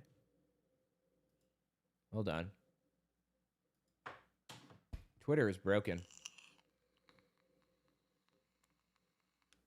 1 second. Seth Gruber. Seth Gruber is joining us from the White Rose Resistance. Wait, what? And guys, you are in for a good time today. We're going to talk about everything from why Paw Patrol is gay to how men should be getting involved in the life movement. And it's so incredibly bottom of the barrel fucking stupid, dude. I've got to grab this. I got to download this and see what kind of stupid fucking shit they have to say. But that's for another day. Maybe I'll cover that on Wednesday on Unfiltered. We'll see. I was looking for something else. Hold on. Where's Seth Gruber? Liberate yourself. Oh, God, sorry. That was loud. I'm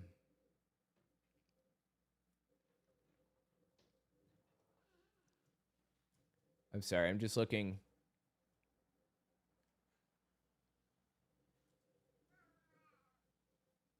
I was just looking for, like, any other videos from Seth Gruber.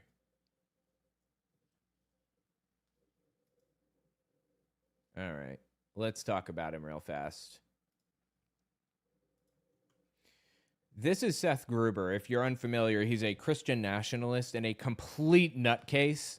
He lays out some absolutely fascinating kind of theology here. This plan he has to get rid of liberals once and for all. Listen to this.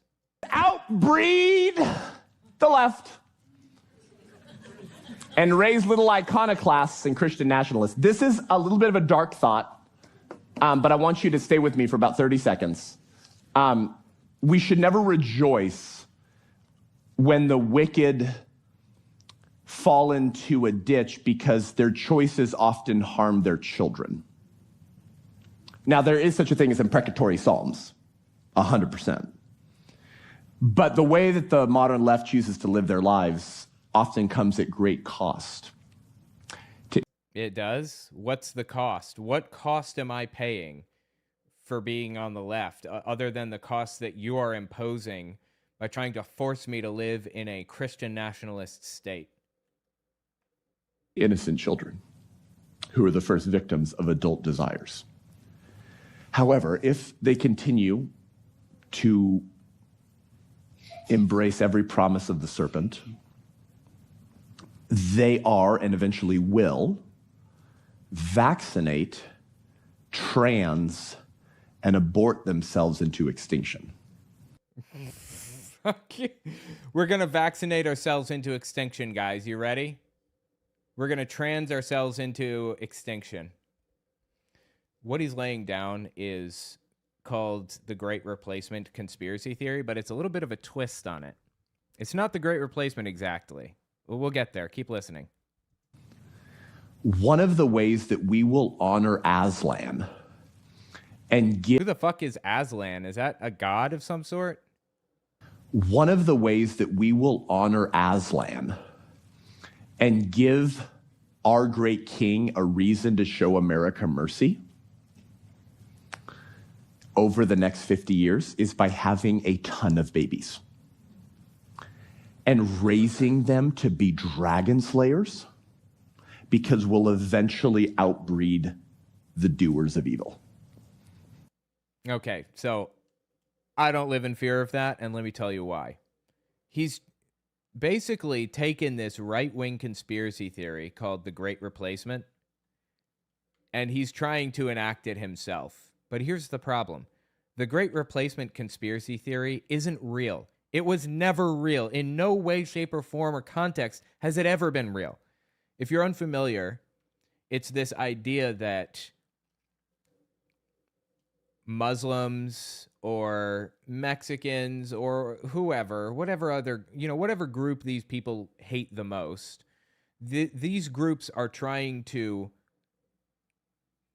breed their way into controlling the country, basically. They think that they're trying to invade us by sending a bunch of Mexicans over the border and then having a bunch of children, a la anchor babies. I'm sure you've probably heard that term. They're doing it through anchor babies, and now those kids are going to have kids, and before you know it, the white people are going to be the minority group in the United States. In reality, nothing works that way. That is never how it has ever worked. And as a matter of fact, I have a video from David Pakman that explains why this is such a ridiculous claim. Here, just listen to him explain it here. If naturalized immigrants vote for Democrats 60-40, because remember, even though a lot of people like Tucker want you to believe that all immigrants are very left-wing, the truth is that Cubans and Venezuelans are not very left-wing. There are lots of Asian immigrants that are not left-wing. There are many Eastern European immigrants that are not left-wing. Anyway, let's imagine that naturalized immigrants by a 60-40 margin vote for Democrats. That means that for every 500,000 immigrants that become citizens, that's only a 100,000 vote margin for Democrats. And by the way, it takes like 5 years to become a citizen in the first place. It takes forever to become a citizen. It's not something you just up and do. Democrats. When you compare that to population growth, when you compare that to people who move between states, it's a drop in the bucket. When you talk about bringing people in, having them wait the 5 years before they can request citizenship, and then the additional period to go through that process. If this is how Democrats are trying to win, it's a very stupid strategy. The Great Replacement conspiracy is way older than you would think. I would be willing to bet you'd be surprised by how old it is. There's an old document called the Protocols of the Elders of Zion, and it was this old anti-Semitic document written in 1902, I think, in Tsarist Russia. It was a forgery. People claimed that they found it on a dead Jewish soldier, and that they were going to, and that it was a recording of like the meeting minutes of the elders of the Jewish community, and it was their plan for world domination. And this is one of the parts of the plans, was the Great Replacement. They're going to come into a country and they're going to start having a bunch of kids, and in 20 years they're going to outnumber the non-Jews and they're going to take over the country. It's complete nonsense. That's not how literally anything works. That is not how it has ever worked. And you can see this in the UK as well. People claiming that Muslims are trying to have a bunch of children to take over the UK. They say the same thing about the United States. Mexicans are trying to take over the United States by having a bunch of children. It just doesn't work that way. It has never worked that way. And that's why I say it doesn't disturb me at all to hear Seth Gruber say that they intend to breed their way into a Christian nationalist state. It doesn't work like that.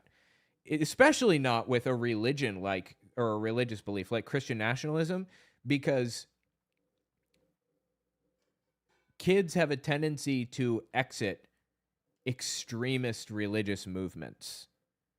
If kids are heavily oppressed in their family when they're growing up, when they get out on their own, they start like learning and experiencing and doing their own thing completely independently of their parents. And they no longer have this desire to contribute to the Christian nationalist movement. It just doesn't work that way. Like, look at how many of my siblings continued on to be Jehovah's Witnesses. None. Zero. There are 4 of us, and none of us are Jehovah's Witnesses today. How many of the Duggar children continued on to be right-wing extremist nutcases and taught their children their extremist nutcase beliefs? Not 100%. They think that this is a good plan because they think that this is what the left's doing. It's not. And then you've got ridiculous predictions from people on the right about when the United States is going to fall to some minority culture as a result of the Great Replacement. This is JonTron talking to Destiny in 2017. You're nothing. That's good. You made my point for me. I agree that where you're from doesn't define who you are, that anybody can go to a country and be part of that country. So then why are we so worried about white displacement? Because it's real. Do you want me to send you a link? Would you here? What does white displacement mean? It's the Great Replacement conspiracy theory. Here, have a look at this chart here. That's what it looks like. You can show that on the stream if you'd like to. They're going to be, at this rate, it'd be the whites would be a minority by 2042. Okay, but what I'm asking is, why does it matter if a certain... I love these predictions that they lay down about when white people are going to be replaced because it's some kind of a coordinated effort or whatever. It is so insane and ridiculous and embarrassing. They don't seem to connect the dots that it's complete nonsense, and it always has been. Populations just don't work that way. They just don't. Now back to Seth Gruber. This guy disturbs me for other reasons. Not just because of how absolutely fucking insane that shit was, or how ridiculous that shit was for him to say. But listen to this one from him.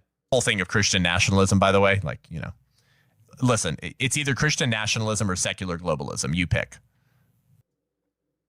Okay, well, first of all, why is it a dichotomy? And second, what does he mean by secular globalism? And why is that bad? Yes, it is better to have Christians holding the reins of political power. That is better. Why? Because basically, unless you're, this, classical conservative who loves what Christianity's built for the country, but you've yet to repent and meet Jesus. There are some interesting people out there like that who would probably govern just as well as a bold Christian. But by and large, it's only going to be Christianity that is going to allow America to thrive and to persevere. And no one else is grounded in sort of a moral or transcendent order in which they're accountable to stand before the creator of the stinking universe one day. And as we know, as we can see, Republicans are the most accountable group out there, right? That's why it's definitely not the Republicans who are caught up in the Epstein scandal. Definitely not the head of the Republican Party who is actively orchestrating a cover-up of his involvement with Jeffrey Epstein. That's totally not the case. One of the big problems with religion, in my opinion, is that it breeds suckers. It makes you so gullible. You will fall for absolutely fucking anything that these right-wing extremist nutcases have to say because you trust them. For some ass-backward reason, you trust Seth Gruber's motives or Donald Trump's motives, of all people. Because he claims to be Christian. You are the biggest sucker on planet Earth. Please come back to reality. For their decisions that they made, and especially those with power, more, the Spider-Man line, great power comes great responsibility. That's frightening. A Christian who fears God and wields political power, that's frightening. They're going to tread way more carefully and make sure they're making right decisions in a way more serious manner than anyone else. Well, we know for a fact that that's not the case. The Republicans in power actively cover up crimes and lie about them and twist things around and propagandize and protect child abusers, despite claiming to be Christian. We know that this is absolutely not how it works. And if you think it does, then you're fucking delusional. I'm sorry. It's absurd. You're an embarrassment. The left are petulant, spoiled, infantile children who, like, they cannot be trusted with power. And it may be God's judgment on America if the church doesn't wake up that we have those kind of people ruling over us. That's very possible. Absolutely insane. These people are fucking evil. Seriously, they are absolutely evil, and I am so sick of it. You know what? You want to have the plan to try to replace the left by having a bunch of kids? Go nuts. My movement, the movement of people leaving religion behind who are sick of it, who've been mistreated by douchebags like you, my movement will only grow as you try to do that. So please be my guest. I don't fear that at all. Anyway, tell me what you think about it in the comments. All right, let's see. What a bad name, by the way. Gruber. 221. So 204 to 221. All right, awesome. All right, well, I think that's it. I guess I'm going to call it there. I appreciate you guys hanging out with me. It's been fun, and I will talk to you guys on Wednesday, all right? All right, have a good one, everybody.